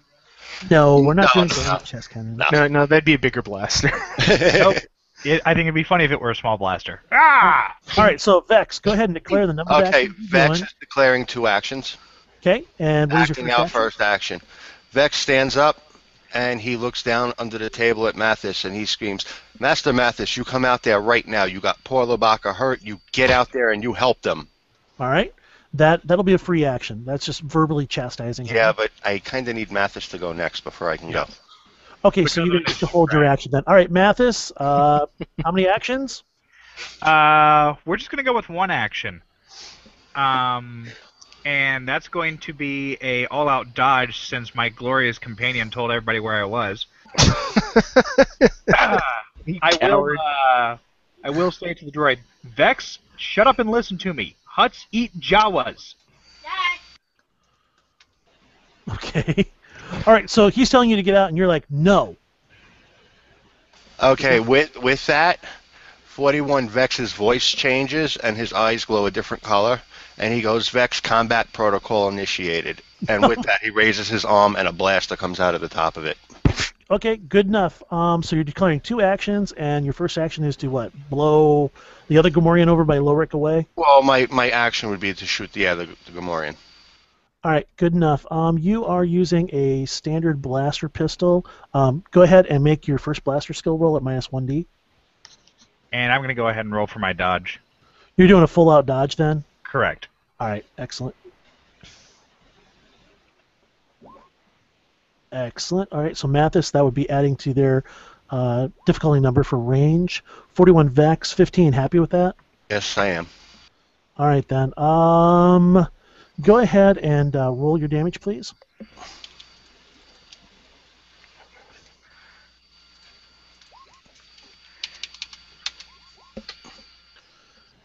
And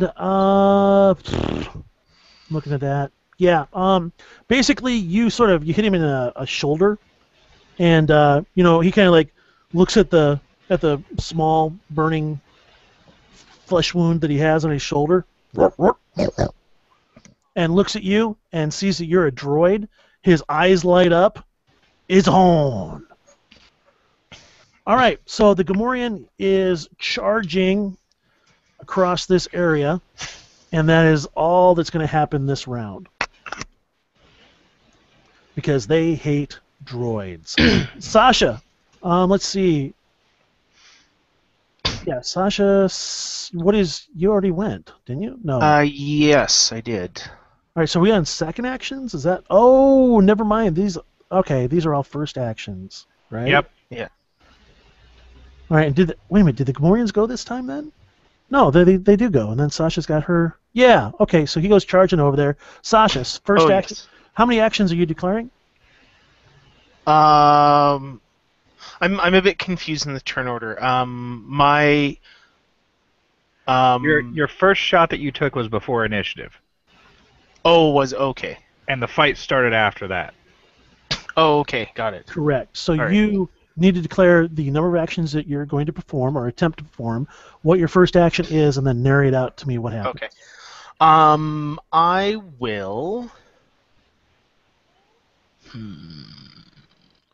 I'll take 2 actions as well. Okay, -1d to all your actions. Your first action is? So my first action is going to be after finishing off, I believe it was this Gamorrean. Yeah, well, one of them. I'm just going to again, resting my rifle on the table for stable, proper rifle shooting.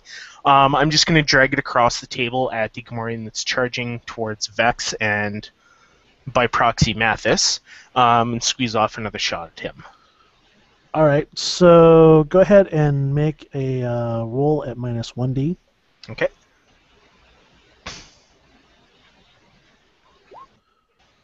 All right, he's not even paying attention to you, so that's going to be a hit. Go ahead and roll for your damage. So it should be 4. Okay, and Ooh. yep, he falls across a table, dead. Just so you know, guys that are not familiar with the D6 setting, 16 plus on a wound result is generally a kill Okay. after That's- their soak.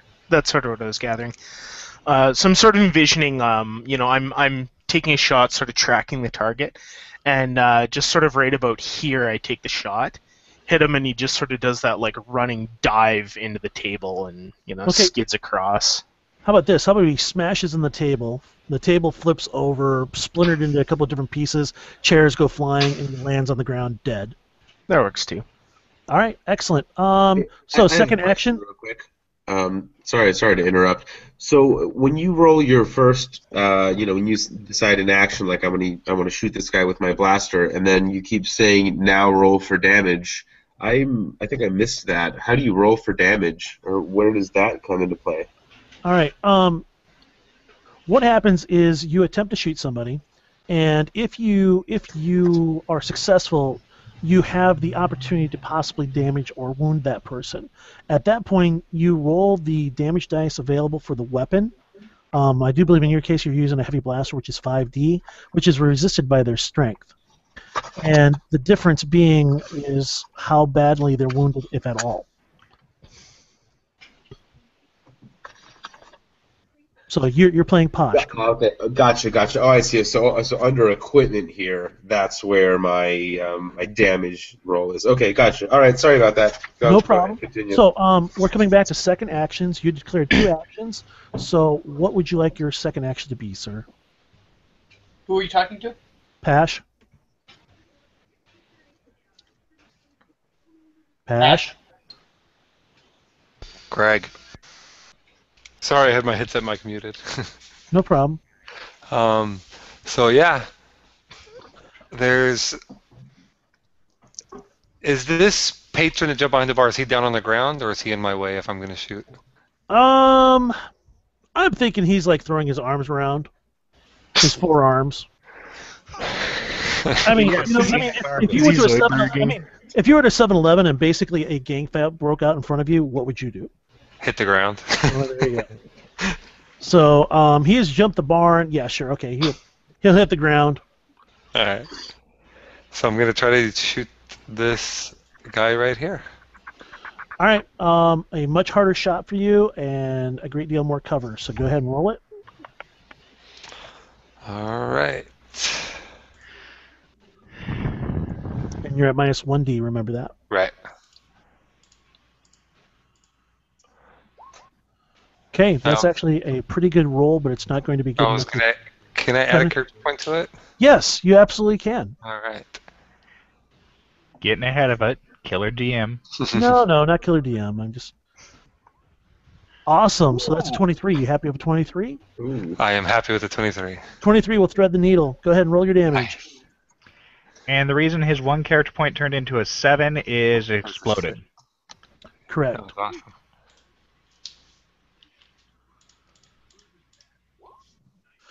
Oh! Yeah. Holy shit. Do you want to narrate out what happens to this poor Gamorrean just standing there minding his own business, taunting the bartender behind the bar?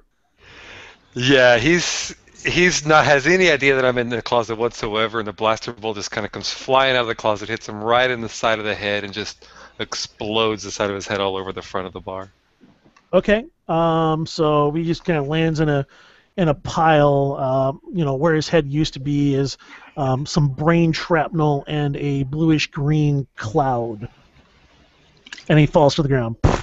Yes. So Pash now loses 1 character point, correct? Yes, he needs to adjust his character point total from 5 to 4. Remember, just hover over the purple and push the 4, and then select the background to deselect.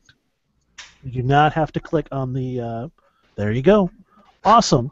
So, going back to second action, Sasha, your second action? I think I had a second action too, right? Yeah, Vex has a second action. Oh, I apologize. Vex, go ahead. And Oscara. No, you undid Vex's second action. You allowed it in the first action. All right. Well, guys, I'm sorry. I've lost track then. Oscara had a second action as well, well. wait, guys, Posh, you've had a second action. Oscara, you had a second action? Yes. Okay, go ahead. You're the next in the initiative order, so go ahead. So I'm watching down the bar, and I just see one of these pigs, the brain matter just fly all over these other two, just in a huge cloud. I look down and they're a little bit, I think, confused, and I'm going to take my second shot at this one right here. All right, go ahead and make it. All right, Roll it. that's I'm rolling 3 die here. Yeah, it's whatever your combat skill that you're using minus 1d for a second action. Okay, and I still get the 2 pips. So Right. So it should be like 3d, 2d. I don't remember. 3D plus 2. 10. Happy with that roll? no, but I'm not going to use a character point. All right, you miss. Good enough. Vex, your second action? No, you turned Vex's second action into the first. You allowed it.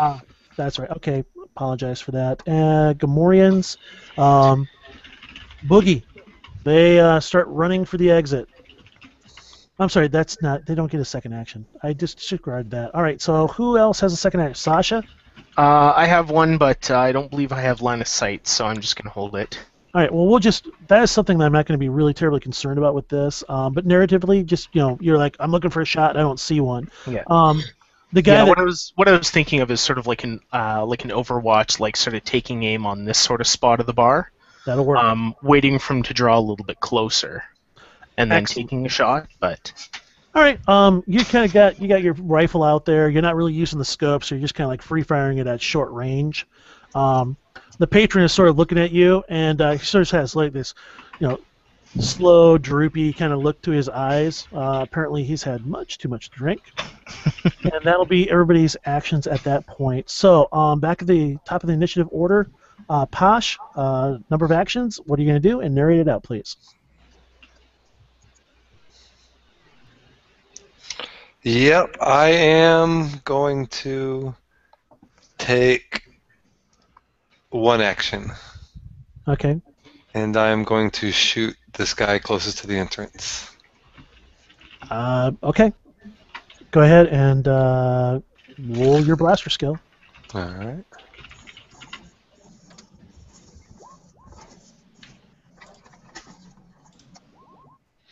Okay. Huh. Same thing as before. I mean, you end up hitting a portion of the bar, the cover that he has, and you don't hit him. Yep. Oscara, number of actions. First action, what are you going to do?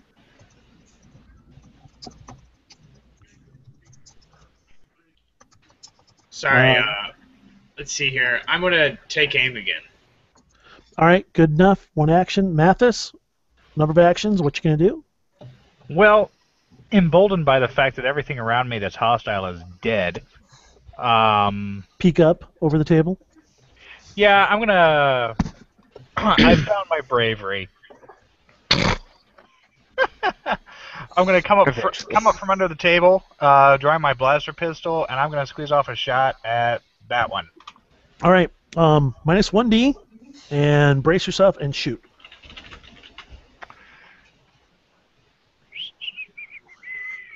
Good luck with that. Don't roll any ones. Oh yeah, it'll be awesome. Don't roll a Harris. I'm telling you right now. You ready for this big roll here? I know it's going to be like a 1D, right? Almost. You happy with that roll? Nope, I'm going to spit a character point. Oh, you happy with that roll? Yes, I'm happy with a 12. God damn it. I wish you'd... Ugh. I will allow it. Go ahead. Well, wait a minute. Wait. What is the weapon that you're using? You have shotguns and you have a holdout blaster. You don't you hit dick nothing. But it looks very cool as you're like, you kind of do the whole James Bond pose above the table and squeeze off with your little Walther PPK blaster and miss. So, yeah, pew pew. All right, Vex, number of actions, please. Oh Vex my God! has 1 action. All right, what's your action, sir? He's going to shoot the closest Gamorrean. Excellent. Throw your skill. And let's see, they're going to. Whoops, what is their? And seeing as they know you're shooting, they're going to be doing the whole dodge thing. They're stupid pigs. They don't know how to do that. Yeah, you're probably right. All right, so 17. You're using a 4D blaster, right? Correct. All right, you hit. Go ahead and roll damage.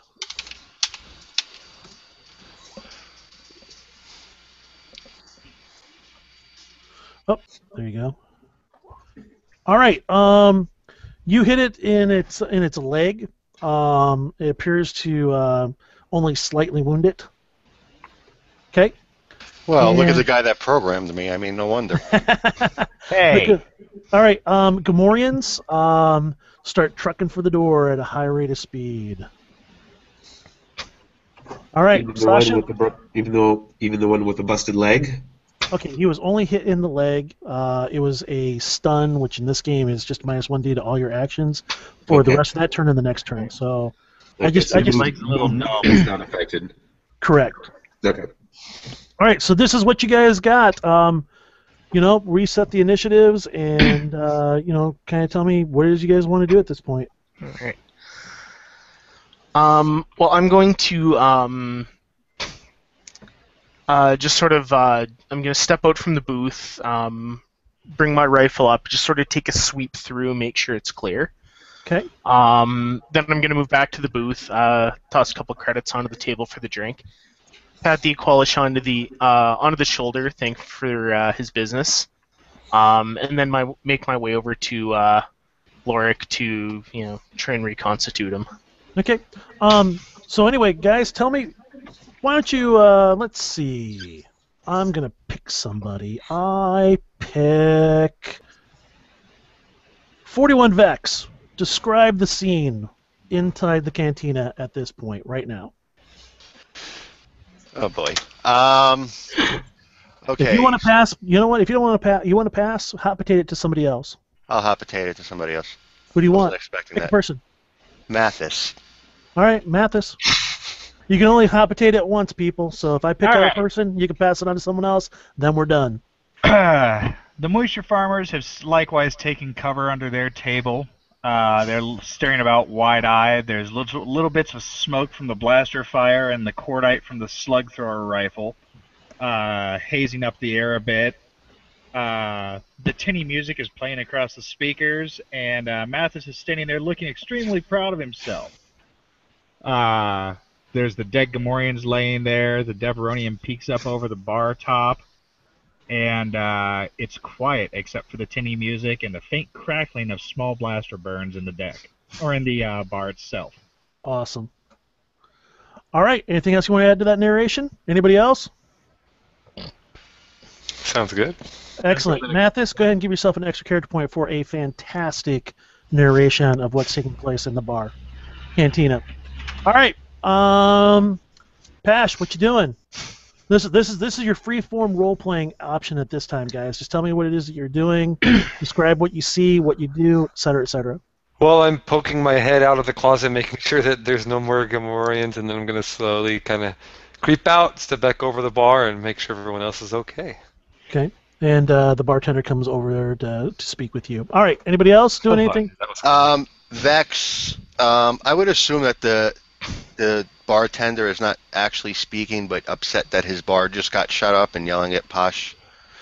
Vex says protocol detects hostile unit and starts aiming for the bartender.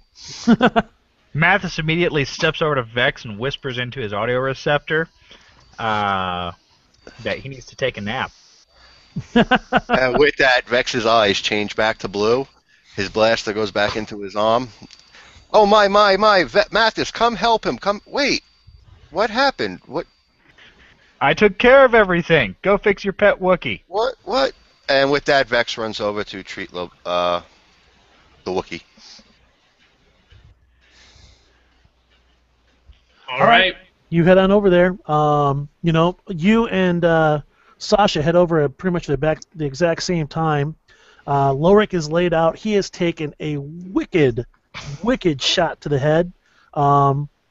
At this point, who wants to try and use a med pack on him? Does anybody have a med pack? Vex has med packs. Yeah, I have a couple. All right. So, Pash, you sort of make room for Sasha and Vex to get over here. Vex, you gingerly step over one of the dead Gamorreans as you head on over there. You do a quick assessment of Lorik, and he has taken a grievous wound. Not one that's by game mechanics, it's not mortal, but it is incapacitated. Okay, so Vex gleefully says, yes, yes, more learning, and applies the stuff from the med pack to his head to treat his wound. Awesome. Go ahead and roll your first aid then. I was bound to roll a 1. Are you happy with that roll, sir? All right. Jesus Christ. All right. So that's a total of 5. I'm not going to assess a penalty for this, so that'll be a 16. All right. You bring him around. He drops from incapacitated to wounded 2. What this means for you, Lowrick, is on your character or on your tokens over there. I want you to put a 2 in the red status marker. What this means for you is that until you are healed, you'll be a minus 2d to all your actions. Okay? And if people want to burn additional med packs to heal you, they can do it, but the difficulty does go up. So, Vex, if you wanted to attempt to do this, he is wounded, which is an easy, and it does go up in difficulty because it's the second one in a 24-hour period, so it would go up to moderate. Now, the next one, if you chose to continue to do it again, seeing as he'd be at wounded 1 if you were successful, it would go up 2 difficulties. Okay. So it would go for easy to difficult to get him from wounded 1 to back to health. So that's what you're looking at. Okay, well, Vex is going to attempt to do it again, mumbling stuff about, well, protocol dictates that I do this and this, and he's going to patch him up. So first aid roll for me then. While this is going on, Don? Yeah. I'm going to be looking over the Gamorrean that's nearest me for some credits and a comm link. Sure. All right. The credits is to pay the bartender. Vex, you don't have to spend that character point. Go ahead and rebank that one, and he will move down to wounded 1. Okay. So you have essentially used up a single med pack. Do you have more than that on you? I have no, I only had 1. Oh, Scara here. I'm gonna make my way over here. Yeah, I have an extra med pack if you need one. Yeah, I'm gonna have. Okay, who is that, Sasha? Because you're actually right there. Yeah. And Ascara really doesn't. I mean, all she knows is the Wookiee is down, and 8 is being rendered. So there's really no need for Ascara to come over there. If you've got Sasha, if you've got a med pack, you may want to share that and offer that up to Vex to help. Yeah, I'll pass that over. Okay, so there you guys go. Role play that out for me, please. So I'm working more on sort of like the comfort bedside manner, like clotting wounds, getting him comfortable, getting him into position, while Vex works on him, and then just sort of like passing him tools, supplying him with the med pack, so that he can focus on tending to him. Because my training's more in like field medicine, not like surgery. Okay, what this is going to be. And my relationship with Mathis has informed me that Vex is more of like the surgeon, like advanced medic. Okay. So basically what you're going to do is you're assisting him, and what I'm going to do is, seeing as you guys are both trying to perform the exact same thing, I'm not gonna make you make a command roll at all, Vex. Let's see. Sasha has a 3D, so I'm going to give you. You can make your first aid roll at +3. Okay.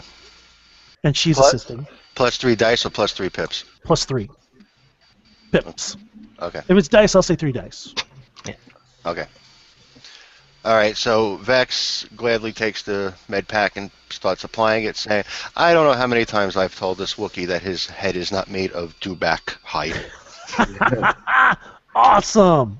And that is with your +3?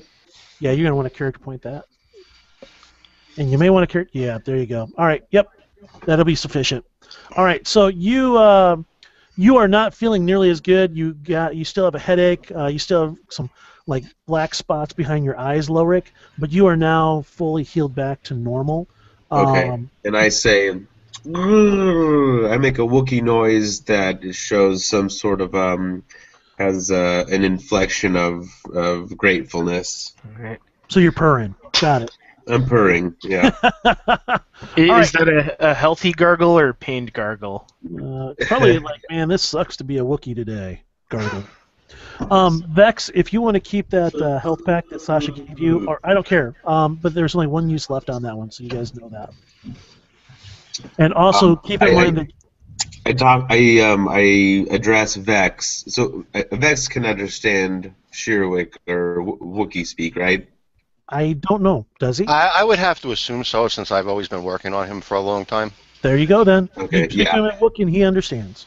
And so I thank him.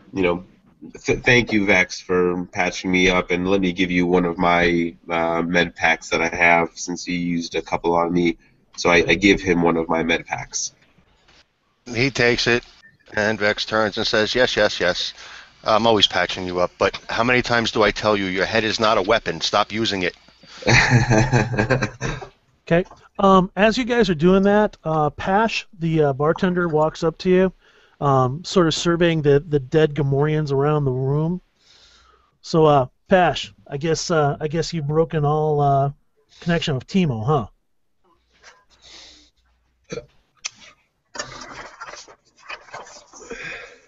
Pash? Yes, I keep having my stinking mic muted.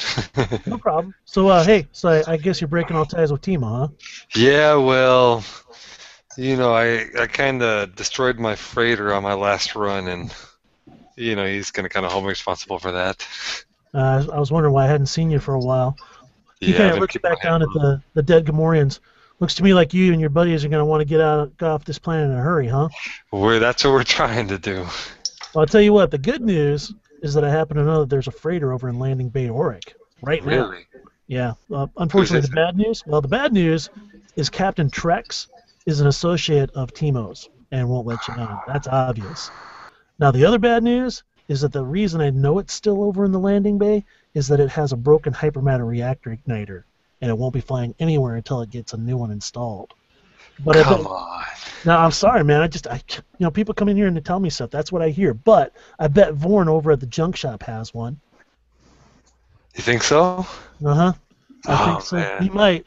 And he sort of looks down at the Gamorreans. But I tell you what, and he at this point he kind of like backs away from you and theatrically, pretty much for the other patrons at the bar. And now I think you guys need to get out of here. You know what I mean? I don't need your kind in my bar. Kindly leave. And he points towards the exit. Whatever you say, man. Let's go, guys. Okay, Mathis, you do not find a comm link, and you find 10, 20 credits. Big deal. Okay. The 10 or 20 credits will go directly to the bartender. All right. Here, he kind of I wasn't here. he looks at the credits, and as soon as they hit the counter, they disappear. He just kind of like looks at you and gives you like just a brief nod of his Devilorian head, kind of showing off his horns and his sexy hairless head.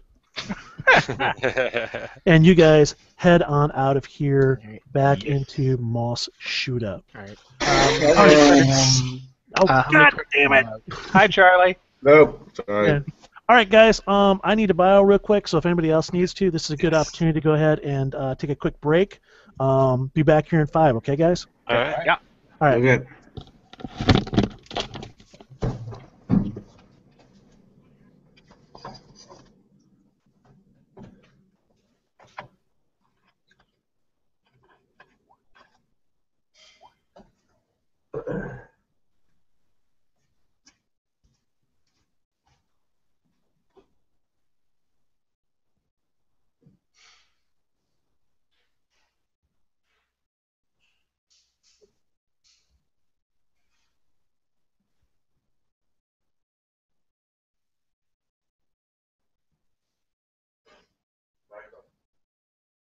How cool is this?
All right, the GM is back. Nice. Hello. Hello. So everybody having a good time so far? Yeah. Nope, I hate it. I know, that's why you're here. All right, so is everybody back, or are we still waiting on someone? I'm back too. Oh, Scar's excellent. here. Then we are back. I am back as well. Okay, so you guys have now exited the cantina. Pash, you were given a suggestion to go check out Vor at the Vortel Alvis is his name, over at the junk shop.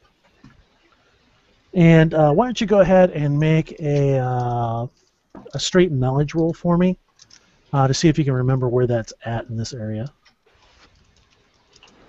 I have a question. So the entrance to the cantina is right here? You're getting caught up in details. It can be anywhere you want it to be. Okay. You know, Sasha, it was, again, narrative. Don't be too concerned about, 5 credits here, 10 credits there. All right. It's Not all about window Not dressing. about looting. Even though that was the first thing you did. I gave it to an NPC though. Mm-hmm. Did you loot the body? Yes, Okay, then. but Own not it. for personal gain. I'll tell you like I tell my 11-year-old daughter. If you do something, admit it and own it. It's yours. Stupid, You looted the body. Stupid. You looted the body. Just fucking admit it. You looted the body. He took his stuff after I murdering him. relocated possessions from one NPC to another. Mhm. You are a murder hobo. You took it. I'm a murder hobo? I didn't kill anybody, thank you. All right, guys. So, Posh, did you make a roll for me? Knowledge, please. Yeah, to BRB. Oh,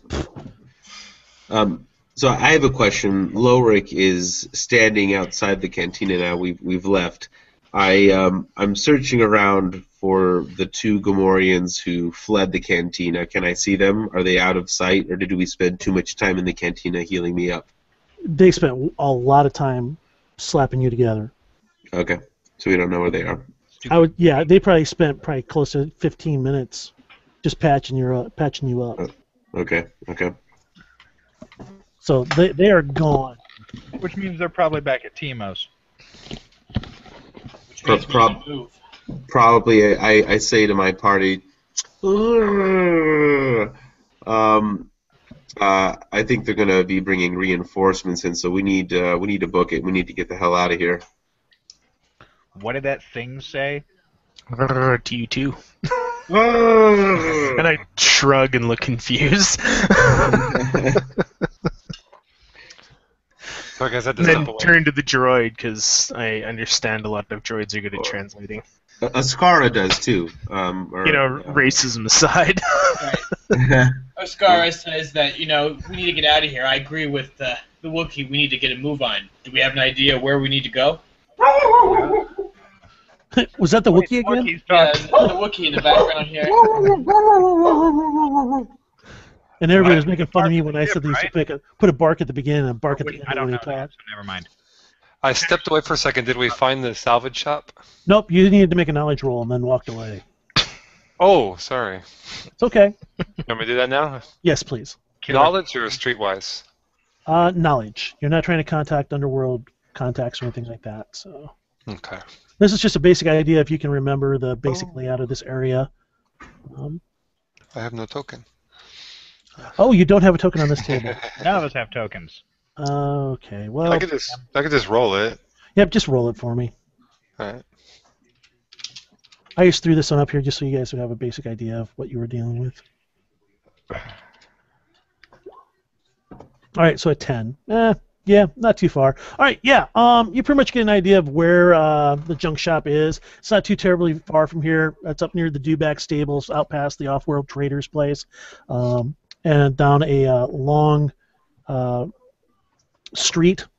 As you guys are making your way through here, you have the standard architecture that you find in most Tatooine settlements, the whole adobe stucco exteriors with like a dome appearing on top of it. A lot of stuff. There's very steep stairs on the outsides of buildings for entrances and stuff of that nature. You make yourself around towards the front of the junk shop, and right out on the front of it, in trying to remember what the language is for Galactic Basic. It's like an Ubekik or something like that. Anyway, you see it in the Star Wars text on above a hand-painted sign, Vorn's Junk Shop. Nice. So, other character, what was the name of that thing we're looking for? Well, the thing that's broken on the ship is a hypermatter reactor igniter. Hypermatter reactor igniter. Mm-hmm. Okay. So basically, the junk shop is immediately obvious by the scrapyard adjoining the low Portstone building. And as you step aside, you see a hunched old human male lurking behind a low counter covered with disassembled droid and machine parts. The man glances up at you and then turns to a garbage can-shaped R4 droid standing at his side. He kicks the droid and shrieks, "You're supposed to tell me when I have customers, you bucket of bolts! Go outside and finish stripping that speeder bike wreck!" And the droid trundles off of a surly whoop, and the man turns to you. "Welcome, customers!" He spreads his hands out as he walks towards you. As you can see, he points to the racks and shelves and enormous buckets full of scrap metal and parts. "I have anything you want for the right price." Considering what I've been doing this past couple months, I think we know each other. You might. All right. But There I mean, might also, it's no fun if every person that you meet that I throw out there as an NPC, you're like, I already have a previous relationship with. Then it's That no is fun. true. That is true. I'm going to start looking over the wares. I have a question. I say this in Wookiee. Why are we looking for this part? Do we have a spaceship that we can possibly get out of here on, and we're missing a piece? Yeah, exactly. Posh, you really haven't given anybody any explanation of why you're heading here. Oh, I thought they were kind of standing there right next to me when he told me. No, this is a conversation he had only with you. Okay. Yeah, Well, even if yes, it's- I don't think we'd be talking about it right in front of this guy, but. Well, if you want to, we can retcon it a little bit. That's not a problem. So yeah, Let's basically. go ahead and retcon it. We're having a flashback now. Yes. Yeah, even if we were right next to it, we were a little preoccupied with saving the Wookiee's life. Yep. So we probably just didn't overhear the details. So, Pash, why don't we go ahead and do a retcon flashback, and you tell me, dress the scene for me and tell me how it works, and then everybody jump in and role play it out. Okay, so basically, kind of after we had stabilized the Wookiee, and we were heading out of the cantina, and they were like, "So where are we gonna?" When everyone started asking, "So what are we gonna do? Where are we going?" Right? Okay, jump in there, guys. Well, we need a way off planet. We can't stay here. Well, I think I got something, guys. What kind of spaceship you got? Well, I do know that there happens to be a freighter in Landing Bay 2. Wait, Auric. Landing Bay Auric. Auric? Yeah. A-U-R-E-K, over their top right side. U-R-E-K. Auric. wait. You know that there's a freighter there, but it's not. There is a freighter that... Well, guys, Who I owns mean, this freighter? we're... Is it your freighter, or is this just a freighter that we might be able to steal and get off this planet? Yes, it is. Well, yes. To which? Look, As if we're not in enough trouble here. Yeah, I mean, we're not coming back here anyway, so what's it matter? We just got to get off this rock, right? Well, whose All right, freighter is it? Then let's steal it. Who cares whose freighter it is? Let's steal it and let's get out of here. I like the way you think. Well, if it's some Imperial freighter, I don't want to steal it from them. No, it's a buddy of Timo's. Oh, okay. No, because that makes it better. Well, yeah, it Fuck does. Timo. Because, well, screw Timo. However, it might be lightly guarded. And we need to get a hypermatter reactor igniter first because it's broken. Out of character here, Mike Oscara has just messaged me saying he needs to switch comps, so he will be gone for a couple minutes, but he will be right back. All right. Okay. So I don't think we need to pause for him, but No he's problem. not here.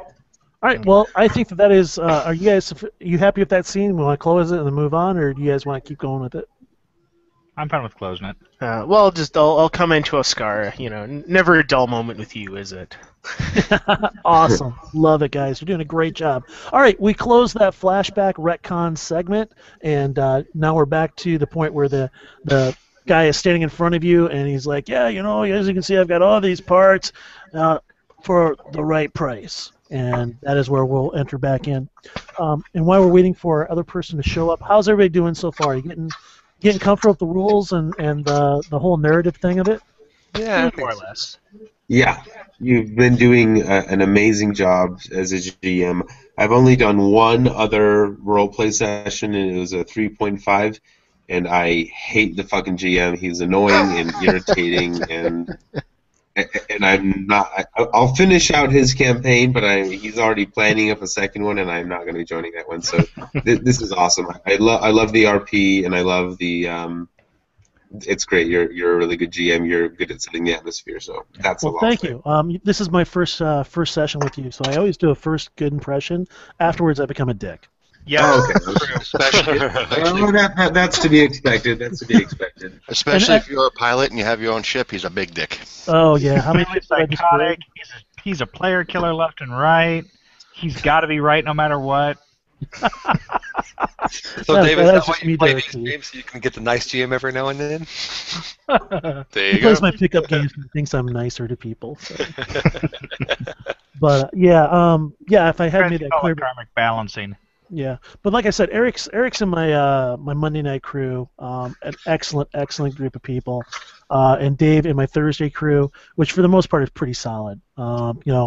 Jared is good in there, Dave is good in there, Jason, not so much. That's a call out to my boy Jason. You know what? I love you dearly, but dude, yeah, you need to concentrate. He's learning. He is. I think that goes kind of with his personality. He's sort of a kind of a bubblehead. You know what I mean? I don't mean it in a bad way. And and there's nothing I'm saying here right now that's being recorded that I wouldn't say to his face anyway. I mean that in a positive way. I don't mean it like I don't mean it's like I read that thought path. It's not like that. Exactly. So, but those guys. I'm trying to think. What is it? You guys are approaching what, Eric? What, fourth session or fifth session on that asteroid? Fifth. Fifth. Oh my God! You guys have been there Tomorrow's forever. fifth. Yep. Hopefully tomorrow we can finish that up, and then in 2 weeks, Brett will finish up his. If we didn't have a character that was completely irradiated, And dying. Yeah, that would be good. But, and we had access to the station like we should, instead of tunnels mysteriously being blocked off. well, shit happens. It's an asteroid. Shit. Yeah, it's okay. But yeah, 5 sessions in that, and then Brett next week or the week after, and then the initial one for you guys getting to Nar Shadea. Once again, trying. Yep, trying, and then I think 3 weeks out be the first session for Cam. Yep. Okay, and hopefully he does better than he's doing on Fridays. Mm-hmm. I'm just saying. And again, there's nothing I'm not saying here that's being recorded. I wouldn't say to him. Just need a little more. He needs to have a script in front of him. He can't be flying by the seat of his pants. Well, part of it I think is a self-confidence issue. Well, then I'm all about destroying his self-confidence and image. So I'm bad that way. Like I keep telling my 11-year-old daughter, you said, you know what?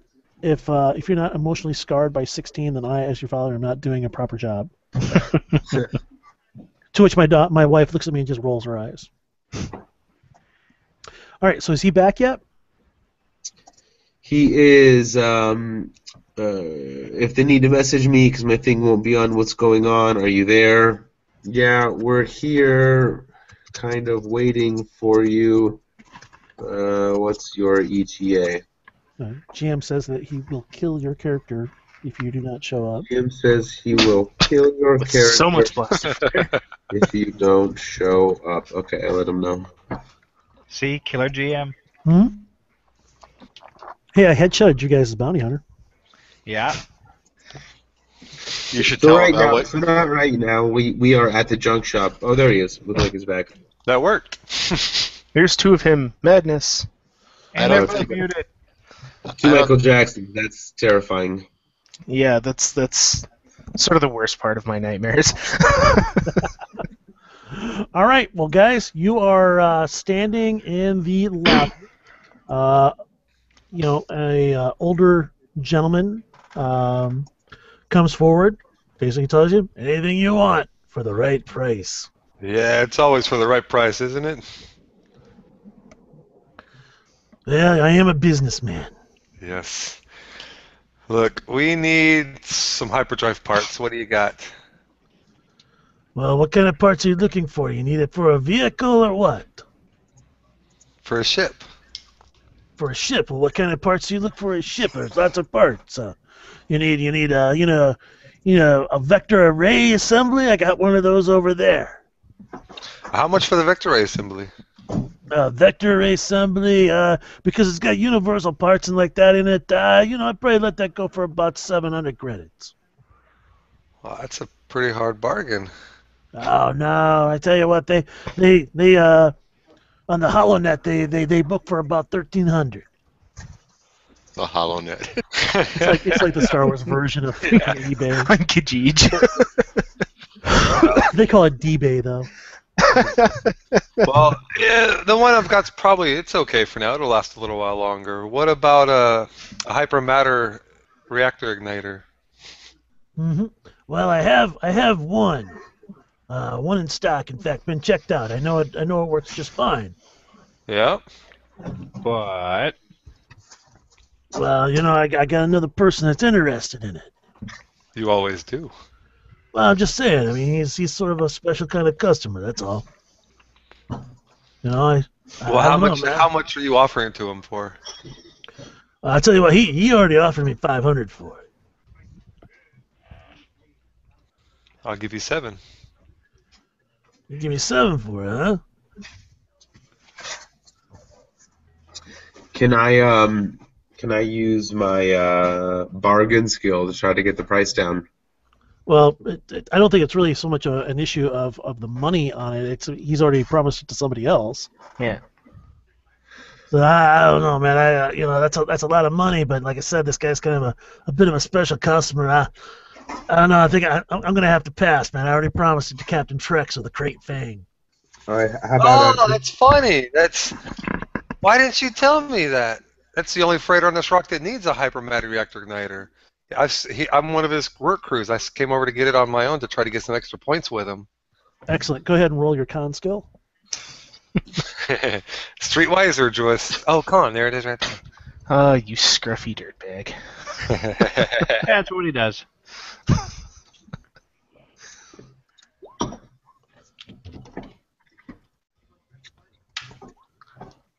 Okay, 17. You happy with that roll?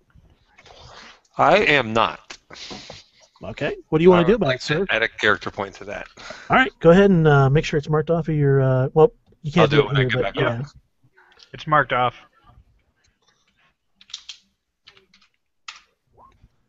Okay, so you've got a total of 21. Happy with that? No. Can I do one more? You may spend up to one more. Yes. Yes, one more.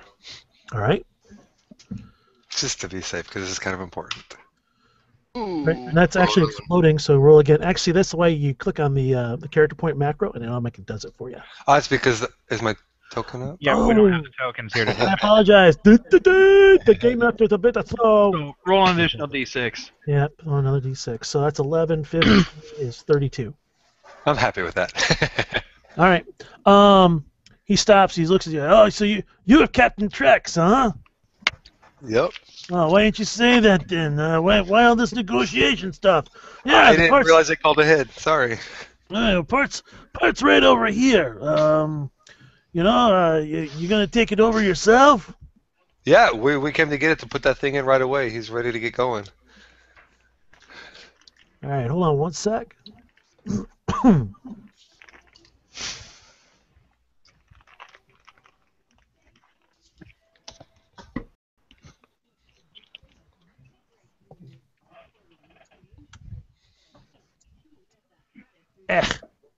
My computer's hiccuping on me. Give me a sec.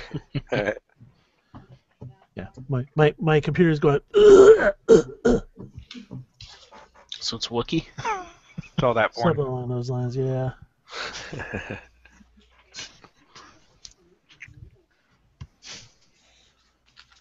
All right, Now- well, I tell you what, go ahead and give me the money, and you can go ahead and take the part if you want.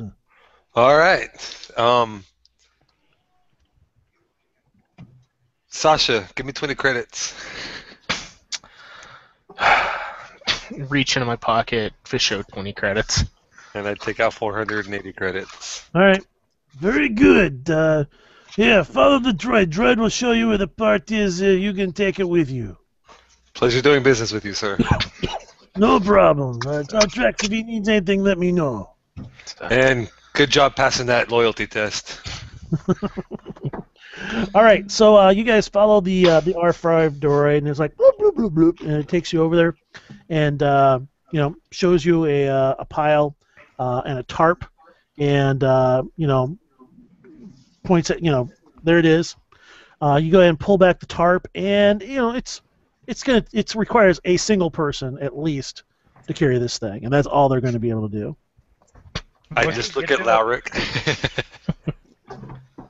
Do you mind, buddy? I kind of mumble. I make a Wookiee screech and kind of grudgingly go ahead and pick up the part and lug it over my shoulder. While the negotiations are going on, I'm gonna be that guy and paw through some weapons, see if I can maybe grab a sidearm in case we need to do any close quarter fighting again. Okay, I'm sorry. Back up then. So you've grabbed the part and you've exited the building, correct? Yes. I want to see if I can pick up a sidearm. Okay, well, back up. I mean, this isn't a weapon shop, buddy. What are you trying to do? Oh, like this is just like starship parts? It's just a junkyard, man. Okay, all right. What's the name of the part that I'm lugging over my shoulder right now? That would be the igniter thing. Hypermatter reactor igniter. I think it's the HMRI is what they call it. Nice.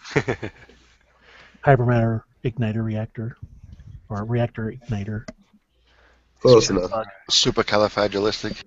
XBL fucking docious. And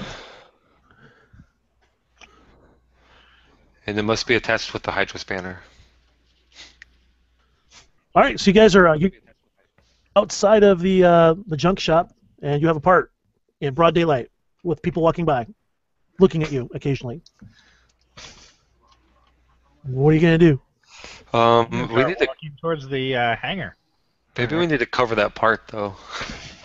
Why do we need Myself, the Wookiee, I make a Wookiee sound, and I suggest that maybe we should head down towards the shanty town and kind of sidestep this main area of the town, go through the shanty town, and then we can come up kind of closer to the landing bay. That's actually a pretty smart idea. For a I don't Wookiee. understand him. I didn't say it. Okay. So, what are you guys' plans then? We're gonna kind of go down the side streets and head through Shantytown and get close to landing bay work through Shantytown. All right. That is going to take quite a bit of walking in time, so you can do that. I'm just planning to straight line it towards Auric. Well, Mathis could do that if he wants. Huh? Was it Vex? You can do that, or was it Mathis? That was Mathis, right? It wasn't Vex. With the ruler? Okay. Well, I guess as a group, you guys need to come up with what you're going to do, or you need to tell me what you're going to do individually if you're going to break up. I don't think we should break up. I mean, I'm fine either way. Well, the Wookiee warbled something that I don't understand, so... Well, the Wookiee said we should go through Shantytown and kind of get up a lot closer instead of going right through the main part of the city. Right. Actually, the Wookiee you probably heard of Shantytown, but probably don't know exactly where it's at. I mean, you are pretty much Timo's slave and probably haven't left the palace all that often. Again, guys, keep in mind we got character knowledge, you got player knowledge. All right. Try your best not to let one bleed over into the other. Okay. It's possible that I know about it. It is possible. Yeah. Given that I'm a scout, I should know a lot about like trailblazing and Sure. different, Sasha, different routes through the mesa. So. Yep, you sold me. Yeah, makes sense to me that you would have an idea of the layout of this area. I mean, it goes right with your character concept. Yeah. I'm feeling pretty lucky. I say we just kind of go straight forward and get out of here. I don't want to waste any more time, to be honest. Yeah. It's going to take time to put that part in the ship, assuming we can just walk on board the ship. Well, we can't. So I suggest a straight through route rather than giving Vex. Giving Timo's thugs more time to try and find us by going a circuitous route. Exactly. And once these guys find out that the part's already been taken, they're going to be going straight to the ship. Vex, how long is it going to take you to replace this part? I tell them whatever time I would know. Why don't you go ahead and make a tech skill roll for me? You got Starship Repair? No, I do not. All right, then it just Athos defaults will, to 10. however. Oh, it's funny. Because in my background said he was my favorite mechanic. So I assumed. Yeah, so I nod along Well, with I mean, we could just role play it out this way. I mean, you ask Vex, hey Vex, any idea how long this part would be to get in there? And Mathis was like, hey, you know what, man, that's right in my wheelhouse. I worked on one of these before, and it took me about this long. Yeah, took me about 2 hours to put it in. I don't know why you're talking to a doctor about fixing a starship. Because he's a /half mechanic. Yeah. He's a droid. The Star Wars is a little racist. All right, so yeah, a little. But yeah, so I'm going to nod along with the conversation. Well, Shantytown is going to give us a little bit of, secrecy and give us a chance to maybe shake some heat off. The direct approach, it is going to speed things up a little bit. Now, if I remember right, Pash said that there may be some guards, or obviously the person who owns the ship. If I may, I don't know much about the Outer Rim, but I imagine a place identified as Shantytown would be full of degenerates that would easily sell us out to Timo for a credit. Yeah, let's just go straight there and get it done. We walk right down the path, we say that we're a tech crew, which I obviously am, I don't know about the rest of you, and we get on board the ship. Yep. In Wookiee speak, I say, and I say, maybe I shouldn't be carrying this part. Maybe I should be giving it to the droid because I may need to use my physical skills and my brawling skills to fight something. Should we meet someone? On the contrary, Wookiees don't usually make the best mechanics, so you're being with us, you're the hauler.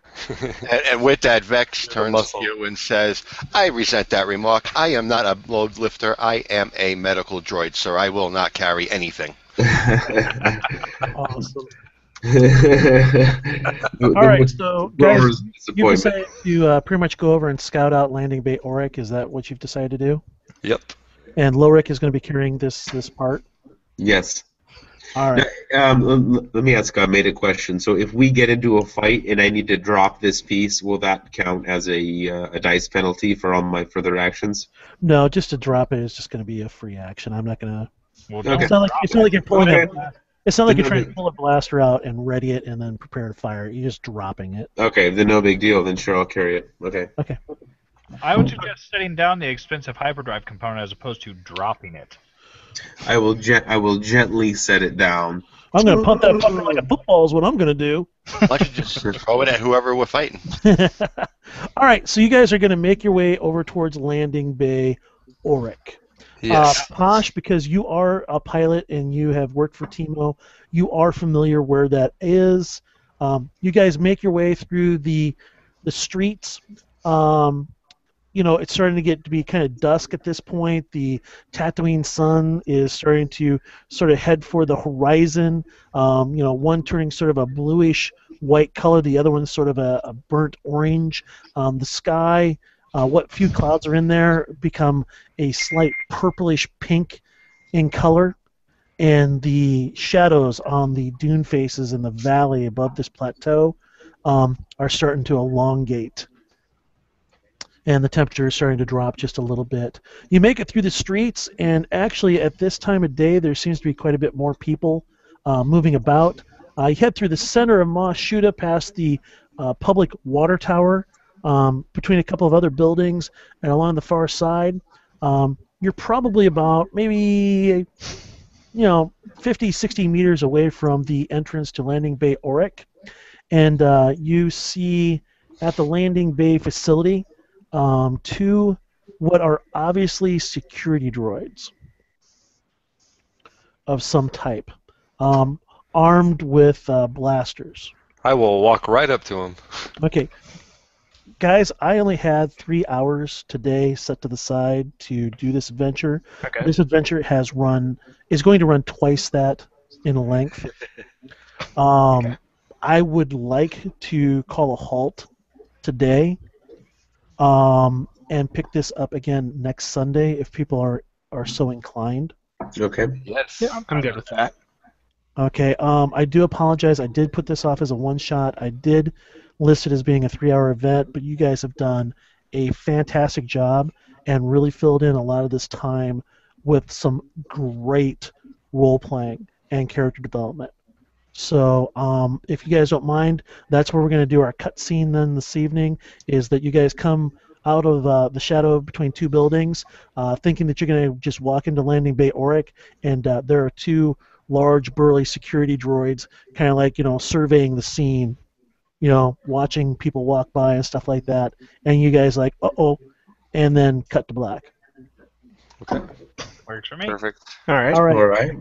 Awesome. Now, any questions, observations, or anything like that? Now is a good time. I want to give you guys some time to go ahead and answer any questions, story-wise, metamechanically. If you have any suggestions or anything along those lines, this is the open table forum for that. I did have a question about my pre-gen Wookiee character sheet. Okay. I went through the entire, Star Wars 2nd edition revised, whatever, and I'm having trouble understanding why I have so many more skill points than I do. Is that just because I've leveled up a couple times, and that's not what a level 1 or a starting character would be?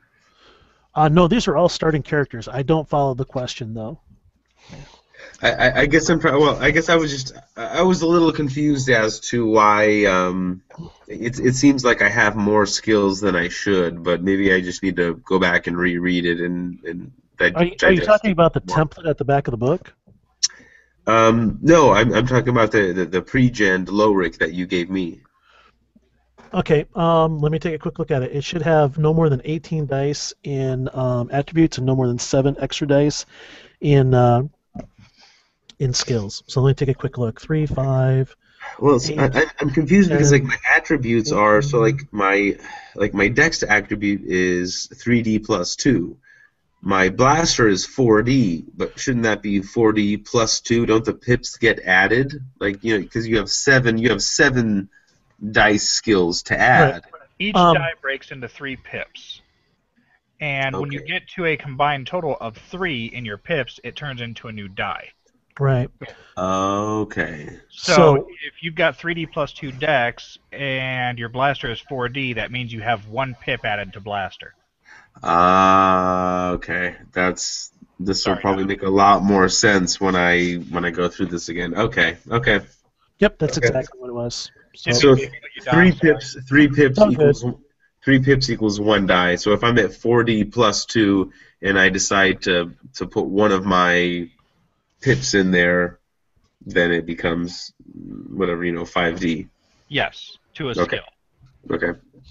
And if you later on in as characters progress, your character points at the end of an adventure can be used to upgrade your skills. So if you've got 3 Okay. dice in skill and you want to turn it to 3 die plus 1, you spend 3 character points. Gotcha. And eventually, you can even bump up your attributes, but to bump up your attribute, it's 10 times the number of dice you have in it. It's a shit ton. Wow. So if you have 4 dice in your strength, if you want to turn that into 4 die plus 1, it would cost you 40 character points. Oh, holy shit. But it affects every skill underneath the strength attribute. All right. Okay. Each one of those will gain an extra. Pip. Um, Yep. a pip or a dice. If it gains the same amount that the attribute gains. So if Okay. the attribute Okay. gains a pip, every skill underneath it gains a pip. If the attribute gains an entire dice, every skill will gain an entire dice. Correct. Okay. Okay. Okay. I think I got it. That will make a lot more sense. And if you want to hang around at some point, Don Rye could help lead you through character creation for a character, just to fiddle with it if Okay. you want. For those, Sure. if you hadn't gotten a link to it yet, there's a link that you can download the second edition revised expanded rules, which is what I'm using. Yeah.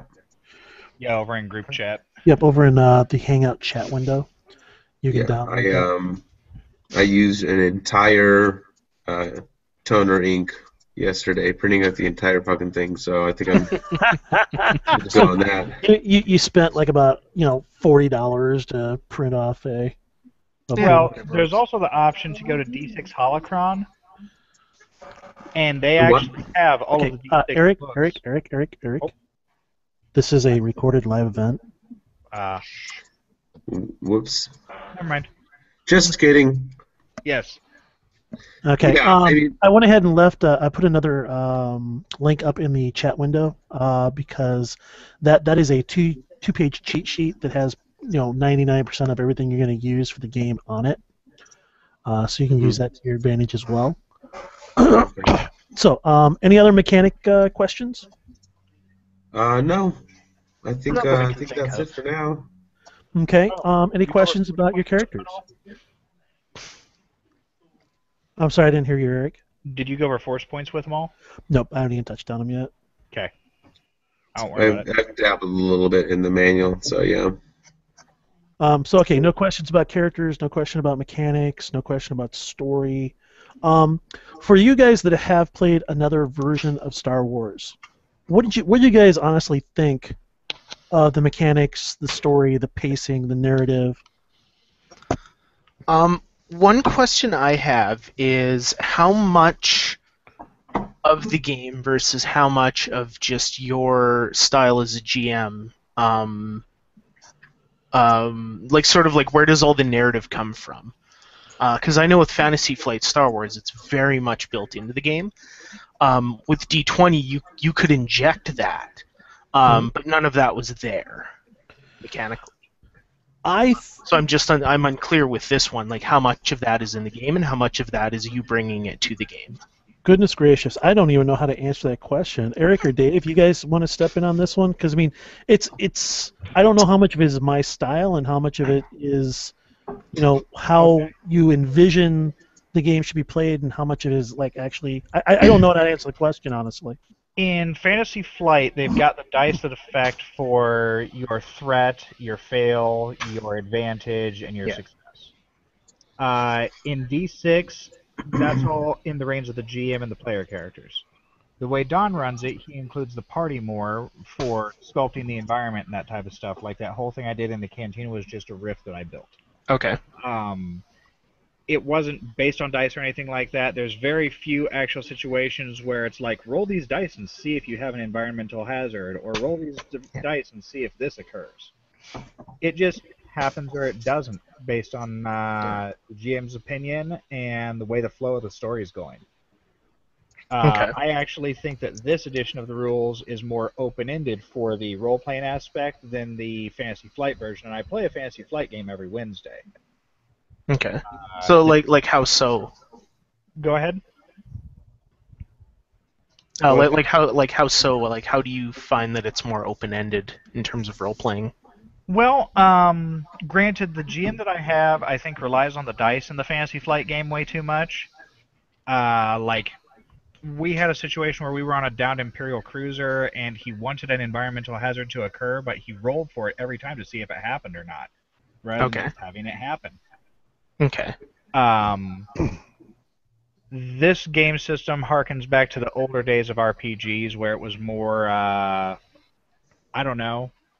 pulpy, more flavored in the environment. And you didn't have to have a rule to handle every situation. But and I mean that's valid, but I mean really you could just if you're setting the scene, you could just say this is the environmental effect in the scene. Yeah. You wouldn't need to roll for that. So. Oh yeah. Like I said, I think it's that GM relying too much on the dice. Yeah. You know, but from my experience in the D6 system versus the Fantasy Flight system, the Fantasy Flight seems more geared along the lines of, well, the table says so. Okay. That could be a lot of Game Master fiat as well. True, it could be a Game Master. Yeah. Dave, what do you think? All right. Well, my take on it is, as somebody who's played this before, other than with you, Don, and I've played a ton of role-playing games, from Dungeons and Dragons, various editions, to Teenage Mutant Ninja Turtles.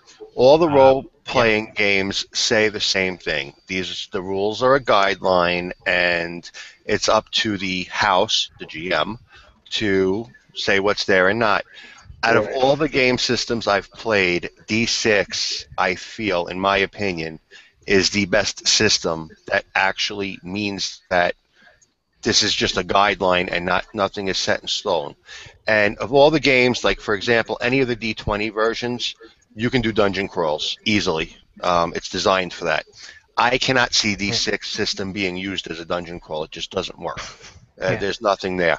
So with that said, the D6 system is designed that either the GM makes it or breaks it in every case. Okay. In our case, we got a good GM, so he makes it. Yeah. Well, now that I've had a little bit of time to sort of think about your question, because it was actually a very complex question, and I wanted to give you an honest answer about it. How much of the game that I run is pretty much as written per the rules and recommendations they give, and how much is stuff that is my game mastering style? I would say that the majority of it, I mean, the mechanics of it and how the mechanics and the rules are applied are pretty much right out of the book. Okay? I'm not doing anything special with task numbers. Yeah. I'm not doing anything special with combined actions, with the exception of a small variation that I've made as a house rule. The application of damage, movement, actions, declarations, and the way that all of that stuff works is as per the rules. Now, there are a number of things that I, as a game master, use as tools to tell a story and to get my players involved. Some of those are recommendations that come out of the books.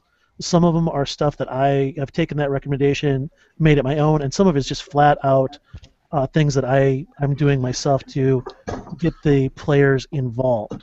The idea of narrating out your complication or narrating out a spectacular success, that is something that is an actual mechanic in the book. Yeah.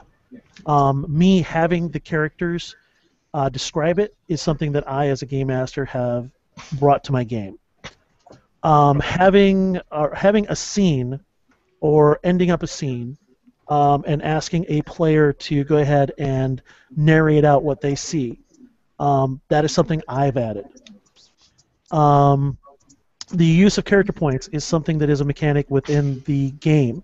The awarding of character points is different. As per the rules, you only give character points out at the end of adventure. Not at the end of a session, not during a session, but at the end of adventure.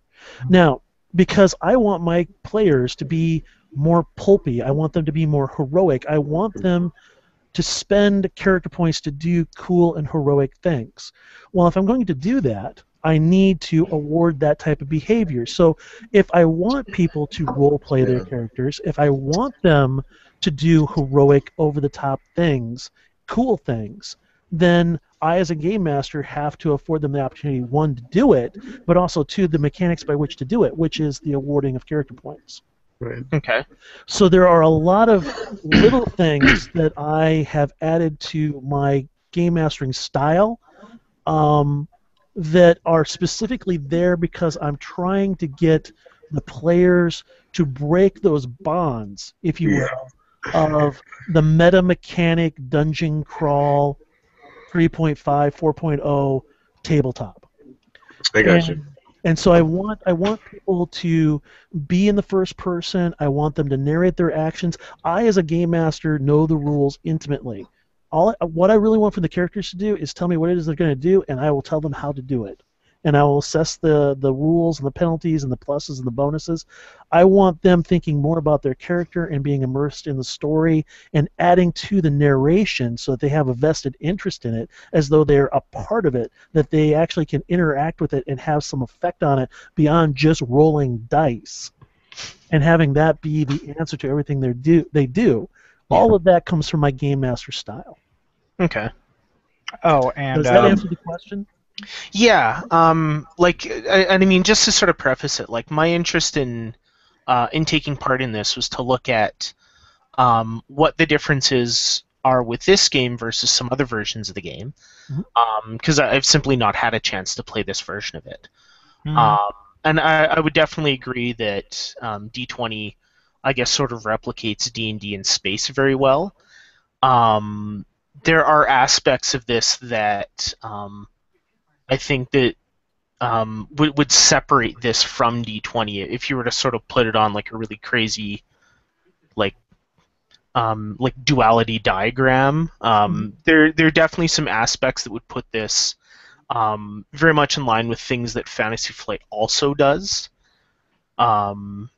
which is interesting to see. Yeah, they're very distant cousins. I've played Edge of the Empire, and this kind of goes back to the question you'd asked me earlier, why I think Edge of the Empire turns into murder hobo games. But no, they are sort of almost like spiritual kissing cousins in that there's a lot of the things that D6 does that Edge of the Empire, their mechanics try to capture, but I think fails miserably at. I hate those dice. I hate those dice, and I'll tell you why. There's two reasons. Well, there's three reasons I don't like the dice. Number one, if I lose a dice, I don't feel like I should have to go out and buy a whole new set at $15. Yeah, and I completely agree with that. So that's horseshit. The other idea that you really need to have two sets of dice for $30 to really effectively play the game. I think that's horseshit as well.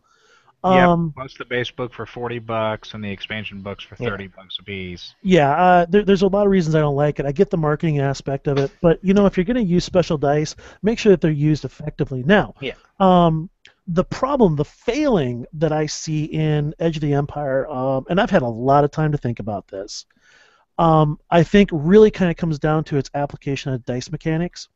Now, today, when you're playing Star Wars D6, everybody did a really good job of trying to learn a new system, but staying within their role playing. They were role playing and not terribly concerned about learning the new rules because they were so simple. But it was also one of those things where it was like, okay, just use common sense and narrate out what cool thing or bad thing happens. Now, the problem that I see in Edge of the Empire, specifically from the dice, and where I think that the game really falls flat, is the advantages and all those kind of things. People spend all this freaking time trying to figure out how they're going to spend their advantages. The game comes to an immediate fucking halt. Immediate halt as people try and figure out how they're going to use their advantages. Are they going to get a bonus on this? Are they going to pass it off as a boost to this person? Oh, who's the next person in the narration? I just, everything pops into meta mechanics and pops everybody out of role playing. And I think that, for me, that's where it fails. I think it can. I don't think it has to, though.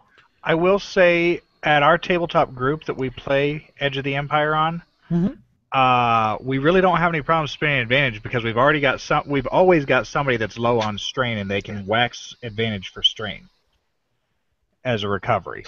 And we always have the option of spinning 2 advantage to throw a boost out on the table for whoever, or we spend 1 advantage to throw a boost to the next player character. So I don't really see a big issue with that. The biggest problem I have with the system really comes down to the fickleness of the dice, above all else.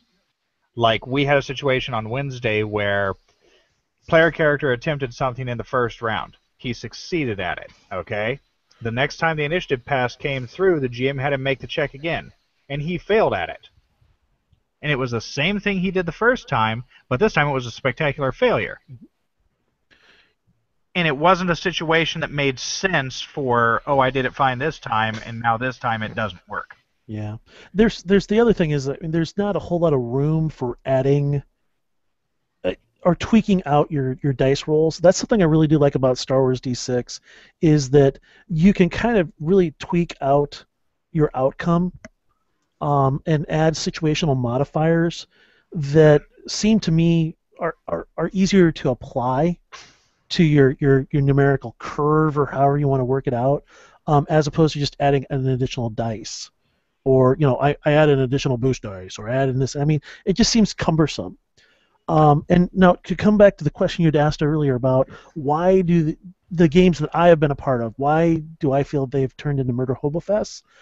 I think that it had a lot to do with the lack of experience on the player's end as well as the game master's end, but I also think that it has a lot to do with the marketing scheme that Fantasy Flight has put together with Edge of the Empire, marketing as a gray version of Star Wars, a seedier side of the Star Wars universe.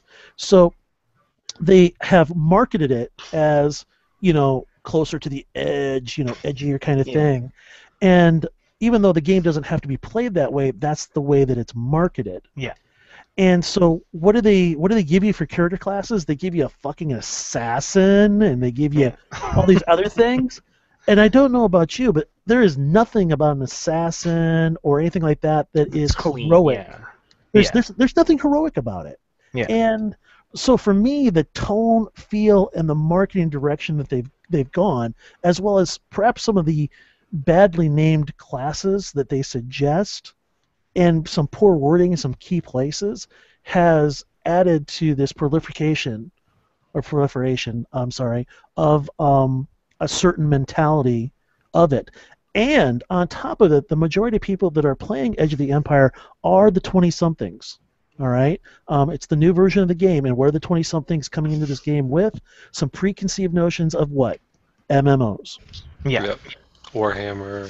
Warhammer, or whether it's Knights of the Old Republic, whether it's the Old Republic, or whatever. They're coming in here with some preconceived notions of what role-playing is and what the direction and purpose of it is. So I see a lot of different factors contributing to Murder Hobofests in Edge of the Empire.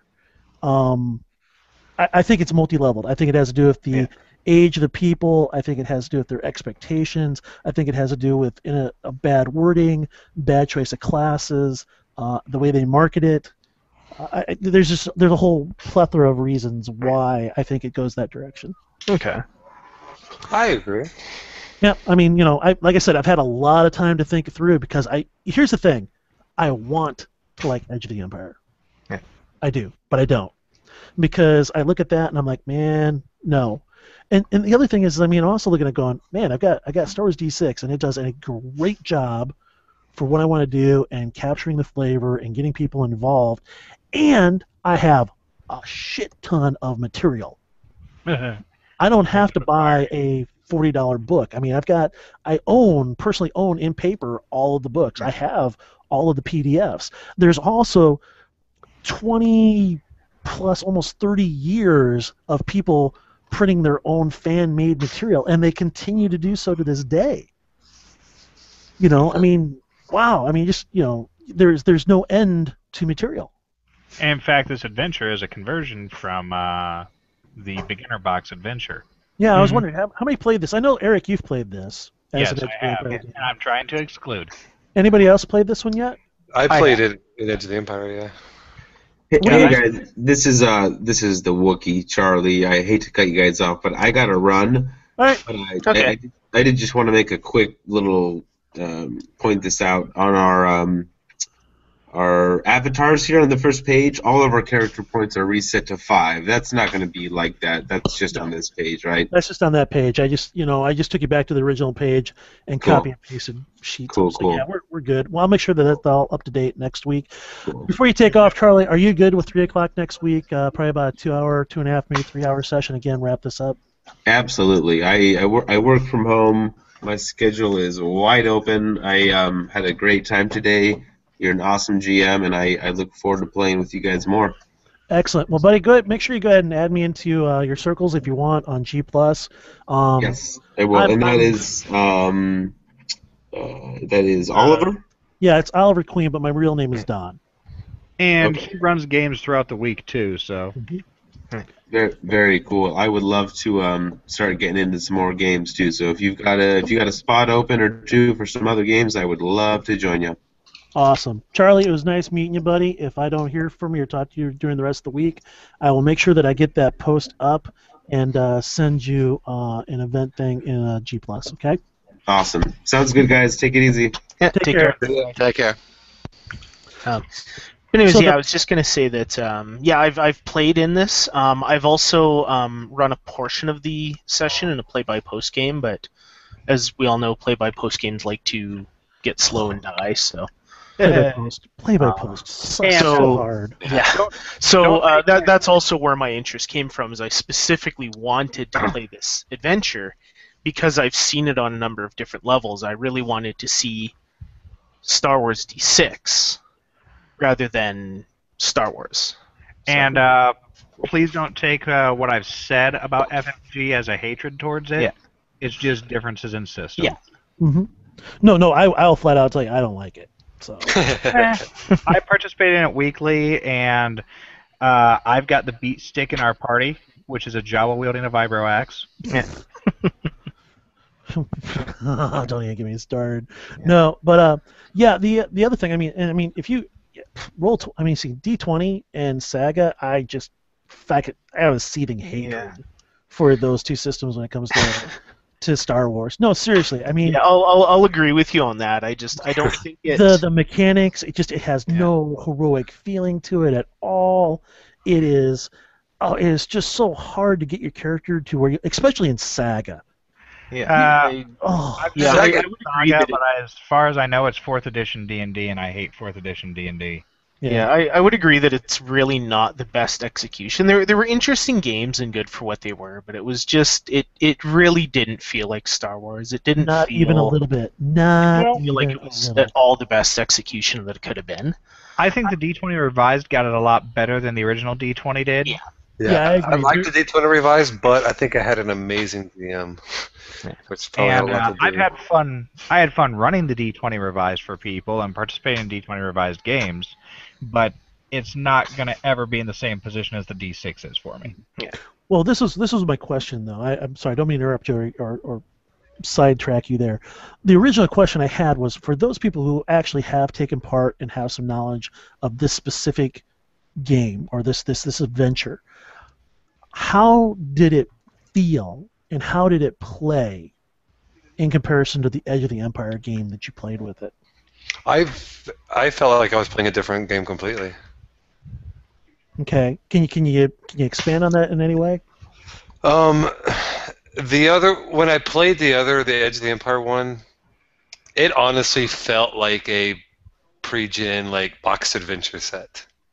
Yeah, it felt like we were being fed through exactly, and I didn't feel any freedom at all. It was like we rolled the dice and okay, that was what it was. Yeah, you got some advantages, but it was really set to the dice. Whereas this one, I felt very different. I felt we kind of played it out, and the dice were just there to define certain things. I noticed that too. I would actually attribute that to the GM.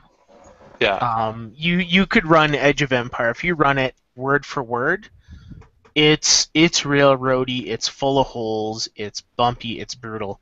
If you take that and run it as a framework, inject other scenes, run a little improv, if you actually look at what was happening, we're following this. It's a train. We're absolutely we're on the rails. There's no but it doesn't feel like it. There's just been more interjected by the GM, right? That takes you out of that. Really potty, this is the scene, this is the script. And that's the biggest issue I actually have with canned adventures is, here's the pre-canned responses that GMs will have, and then when someone asks you a question outside of that, the GM, breaks and has a paradox error. And that's if you run Edge of Empire right from the book, this is the script, this is how you run it, it can come off like that. Right. If you pad it and if you run with it and do a really good job running it, you're going to end up with a product like this. And it's really irregardless of what system you run it in. Okay. I think you could run this in D20 and, heaven forbid, feel free to shoot me later. I think you could actually come off with a really good product. Whether or not it will still feel like Star Wars, because Well, that was the other thing I was thinking. interesting. That was the second part of my question. How do you think this felt? I mean, did it feel like Star Wars? Did it feel like that you were like participating in it, or was it, or you know what I'm talking like when you play the D20 version of Star Wars, it feels like D&D in space. Yeah. Okay. Did this feel like what you would hope Star Wars would feel like? For me, it was a little bit closer just because there was a little bit more characterization, a little bit more addressing of the species of NPCs. There actually were NPCs in the cantina, whereas I think as written there are people in the canteen, but then they just flee. So they're really not there. It's still tough to say because we really haven't done anything Star Wars. We haven't seen stormtroopers. We haven't, seen an opening crawl. The things that make it feel like Star Wars versus a cool sci-fi game. Mm-hmm. It's a little bit nebulous and hard to place. Yep. There you go. You brought up the opening crawl. Yeah. Which Which I just absolutely goddamn love that people do these for Fantasy Flight. I actually do. Actually, Star Wars D6, a lot of the pre-pegged adventures had either a opening crawl or an opening scripted story moment with the NPCs or whatnot, and there were actually patterned out parts like player or character 1, character 2, character 3 that were supposed to be read by the party to give them a background on it. Yeah, and that's just so classy. Yeah.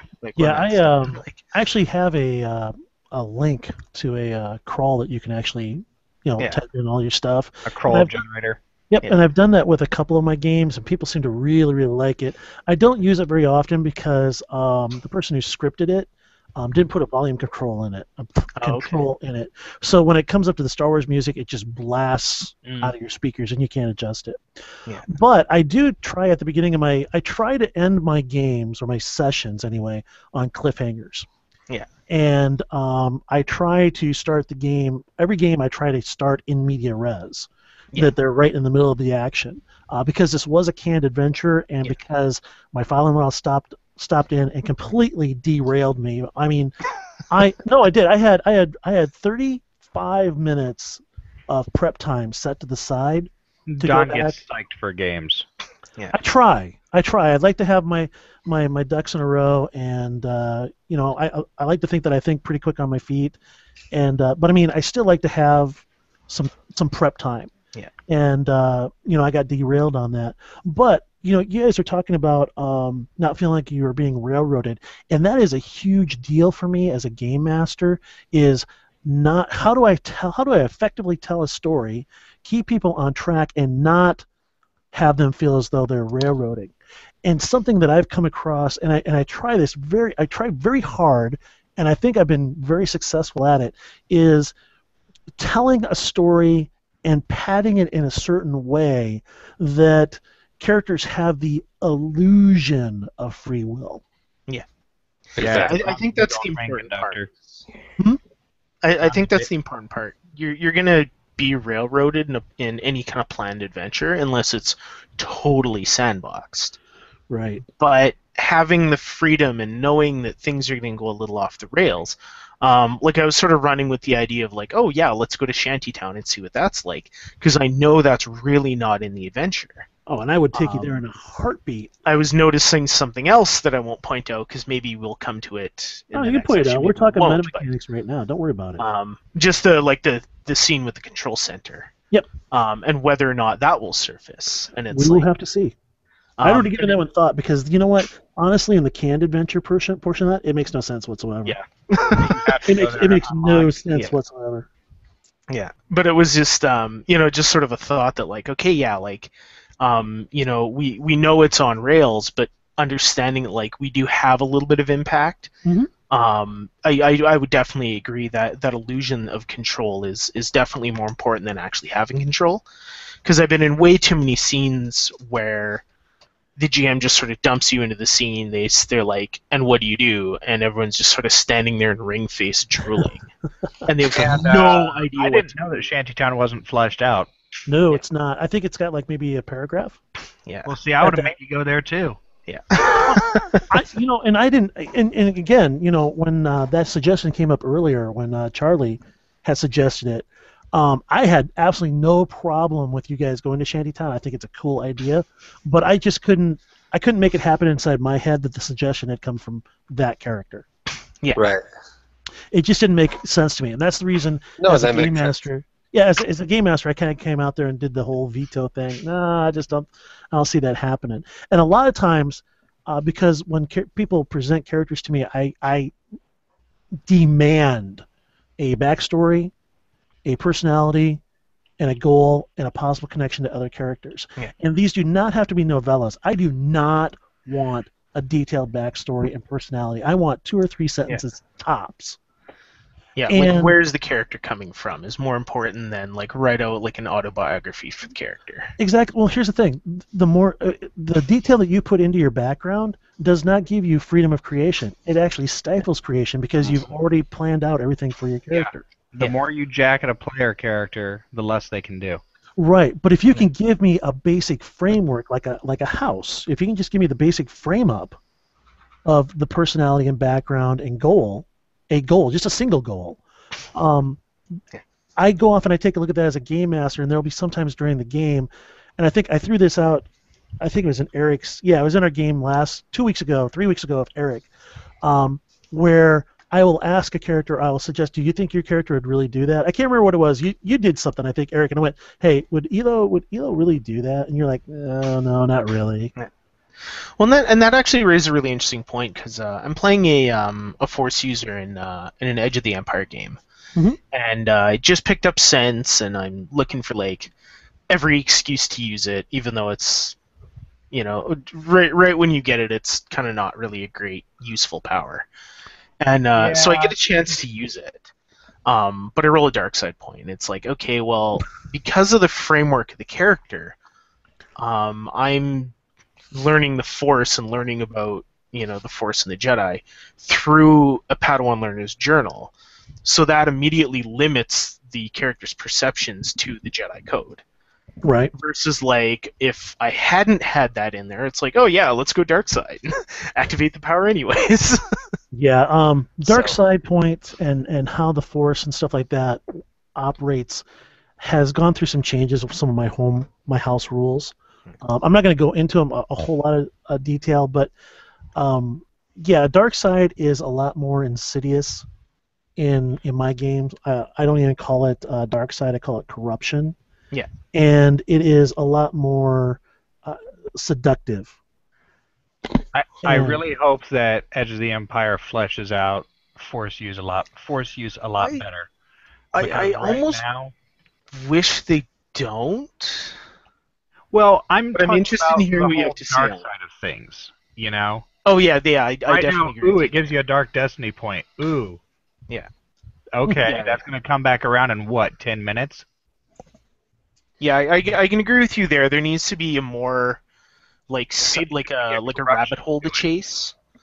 But I mean that's really not the scope of the game. Well, like, I don't. D6 is new for you, effectively, correct? Yeah. Yes. Okay. By the base rules in D6 Star Wars, you get bonus dice to your Force checks if you call on the dark side. Okay. Okay. But you get a dark side point. At the end of an adventure, if you accrued a dark side point, you roll a D6. If the number you roll is equal to Nope, or higher. less than the number, higher. No, Yep. no, no. Yep, it's higher. Oh, I'm sorry. You are right. If it's equal less to- than the total number Oh, you have. less than. Yeah, so you can get 2. But if it's less than the number of dark side points you have, you turn to the dark side. You lose your character. There's no slow fall to the dark side. There is no That's pretty agonizing. brutal. Yeah, it's Now, pretty but it's bad. The house rule we did is you have then 3 adventures to prove you are trying to turn back to the light side or you become a dark side character. Okay. That was a house rule we did in my home group. Yep. Mine's a bit different in that I have corruption points, and corruption points. You have to make will rolls at the end of an adventure or whenever that might become an issue. You're in a stressful situation or an angry situation or something like that. You have to roll versus it. Depending upon how badly or well you roll, you either are able to control it, tamp it down, or you slowly start to become unraveled. Okay. And stuff that happens are you'll have some personality changes. You become angry easy, or attack turn. yeah, or stuff like that. You become more egotistical. And these would be things that I, as a game master, would go, okay, this is happening to your character. Go ahead and role play it out. Yeah. Now, actually, calling upon the dark side is pretty. You can do it. It gives you bonuses, but you have to pay for it later. Yeah. And there's like if force users, like we had a person that wasn't even a force sensitive, and the dark side tempted him. And Cam. Was it Cam? Yeah, it was Cam. He had gotten into a fight with this one guy, and it was just this back and forth battle of the dice. It was sick. And the guy ends up giving up because his weapon jams. And the character goes, "Well, I'm gonna fucking cap him. I'm gonna fucking cap him." And I'm like, "All right, if you want to cap him, go for it." And he looks over at Eric, and Eric's like, "Man, whatever you want to do, man. It's you call the ball." Yep. And he's like, "Well, I don't know." Then he started backing off from it, and I was like, "Okay, I tell you what. Hey, you know what? You hear like this little voice in your back of your head. Do it. Yeah. And I'm like, and you know what? I'm trying to remember. What was Akiro is his name. I was like, so Akiro, if you cap this guy right here, right now, I'll give you an extra force point. And force points are really nice. You don't get them very often, and what they do They're is really powerful. for one round it doubles all of your dice pools. Okay. But you have to use them in appropriate places, or you don't get them back. So here I am. I'm like, I'll give you an extra force point if you just kill him.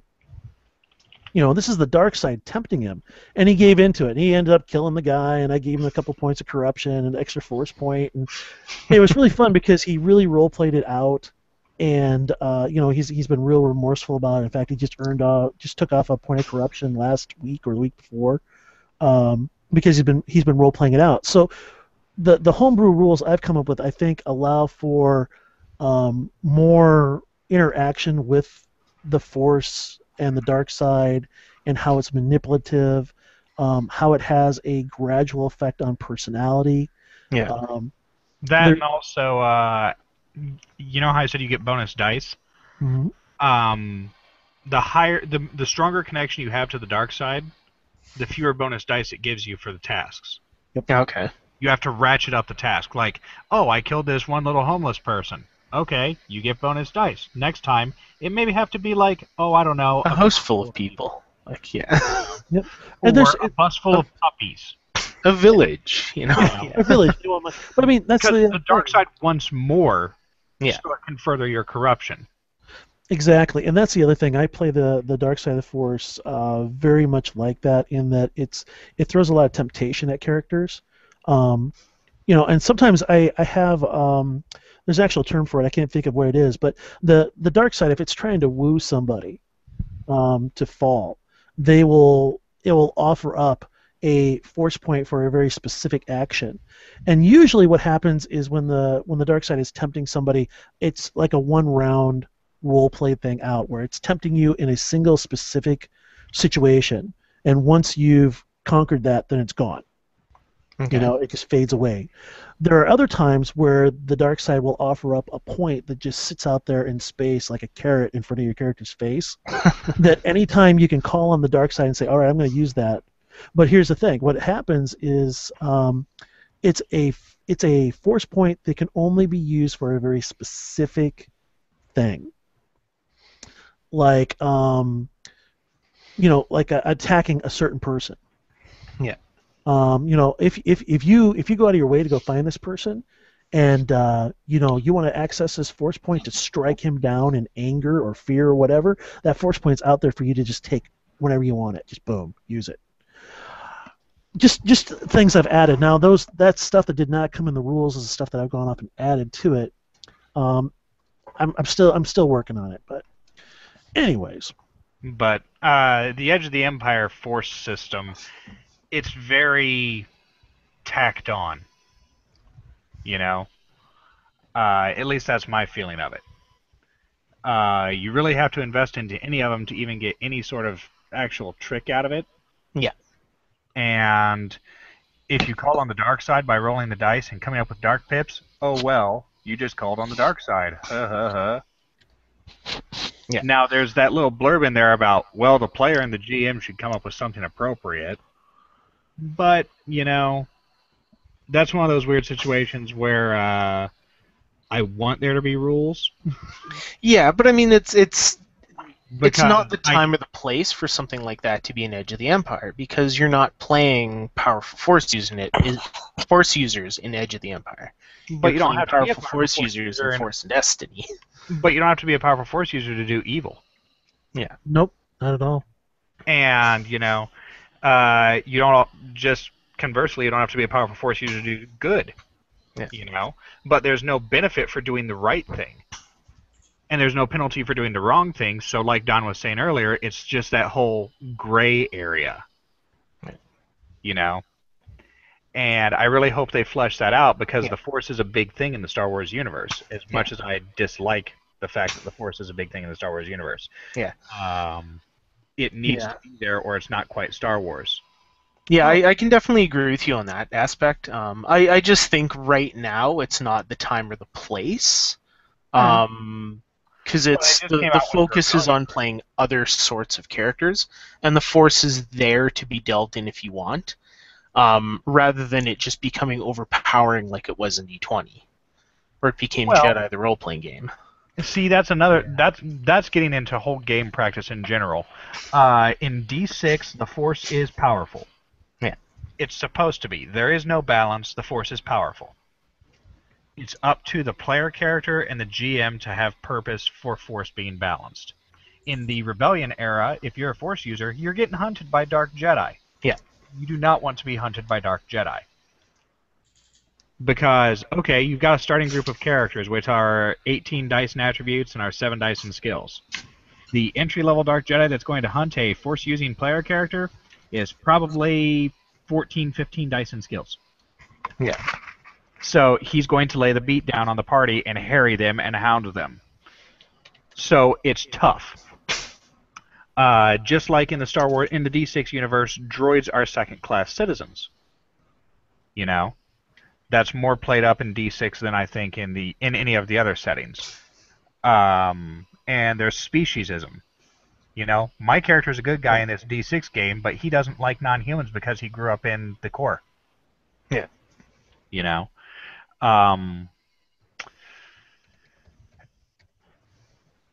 There just needs to be more, is what I'm trying to get at. You know? And I don't like the whole idea of everything having to be balanced, because in the world everything is not balanced. Yeah. Well, I'm not at all saying that it needs to be balanced. I'm just saying that it doesn't feel like it's the time or the place. Yeah. To really be needing to take up the space in the book and investing this early on, when there is a book that's coming out that's going to just dive headlong into the Force. You know. Well, that's fine, except for the fact that, well, it just feels like it was more of a money grab decision than a fleshing out the universe decision. And that's just my opinion of FFG in general. They seem to be extremely heavy on making money for the property. Which every business will make money, obviously. But they seem to really push, you know. They don't have very many races, which is something that Star Wars was known for, tons and tons of races. They don't have a big diversity of craft, which, you know, tons and tons of races, tons and tons of craft. They're like seeding a couple here and there in each of the books.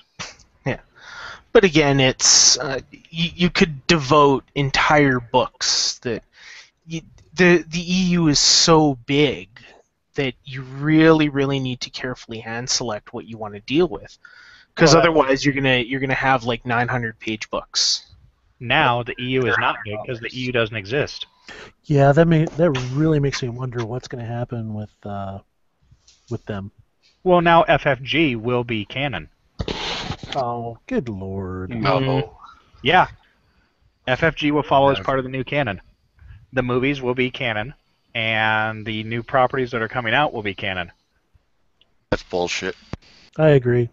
And I mean, it's not my Star Wars, but hey, whatever.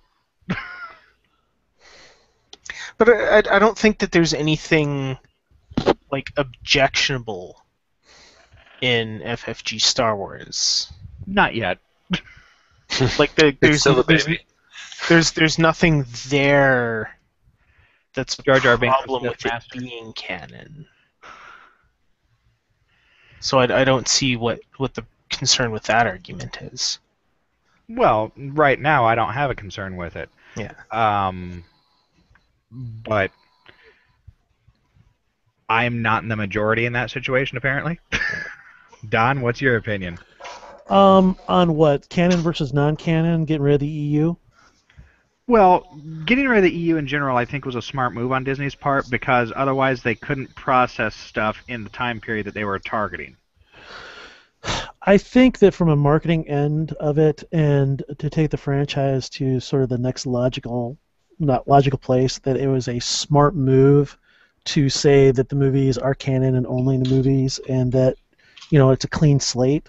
I mean, for the writers in the creative department, I think it is a great idea, and as unpalatable as it is for other people. All right, buddy, we'll talk to you later. Have a good day, guys. I think it is a smart idea. Is it going to piss off some people? Yeah. Are they going to be able to get over it? Some of them, yeah. Some of them, not. Yeah. But they did come up with sort of a middle-of-the-road way of dealing with it, which was to come up with the Star Wars Legends logo. Well, yeah, that's so they don't close the door on profit. Right, and it doesn't alienate their fan base either. I think they're very aware of it. Now, am I happy with that decision? I don't know. You know what? As long as I have Star Wars and I have a flavor that I'm comfortable with, as well as some of these others, you can kind of look at it like, well, here's Star Wars per canon. Here's like Star Trek novels. They're not really official, but they it's different. It's a different. Yeah. It's like Star Wars. I'm sorry, like the original Star Trek movies and the Abrams reboot. I kind of look at it like that. I like both of them. For different reasons. Some people hate them. Some people love them. I don't know. I'm sort of middle of the road on it. I hate to do that, but in this case, that's actually where I'm actually at. Well, like I said personally, it's not my Star Wars. My Star Wars is the stuff I've got. If they come out with good stuff, great. I'll incorporate. Okay, guys, if we're done discussing today's game and rules and stuff like that, I'm going to go ahead and stop the broadcast. All right. That doesn't mean we can't sit around and continue to talk, but we've sort of digressed away from Star Wars D6 and the mechanics and spent about the last 45 minutes talking about Edge of the Empire. So I'm just going to throw that out there to people if you guys want to discuss that some more. Otherwise, if we've moved on in the conversation, I'm just going to stop the broadcast, which is cool. All right. All right, I'm going to go ahead and close off.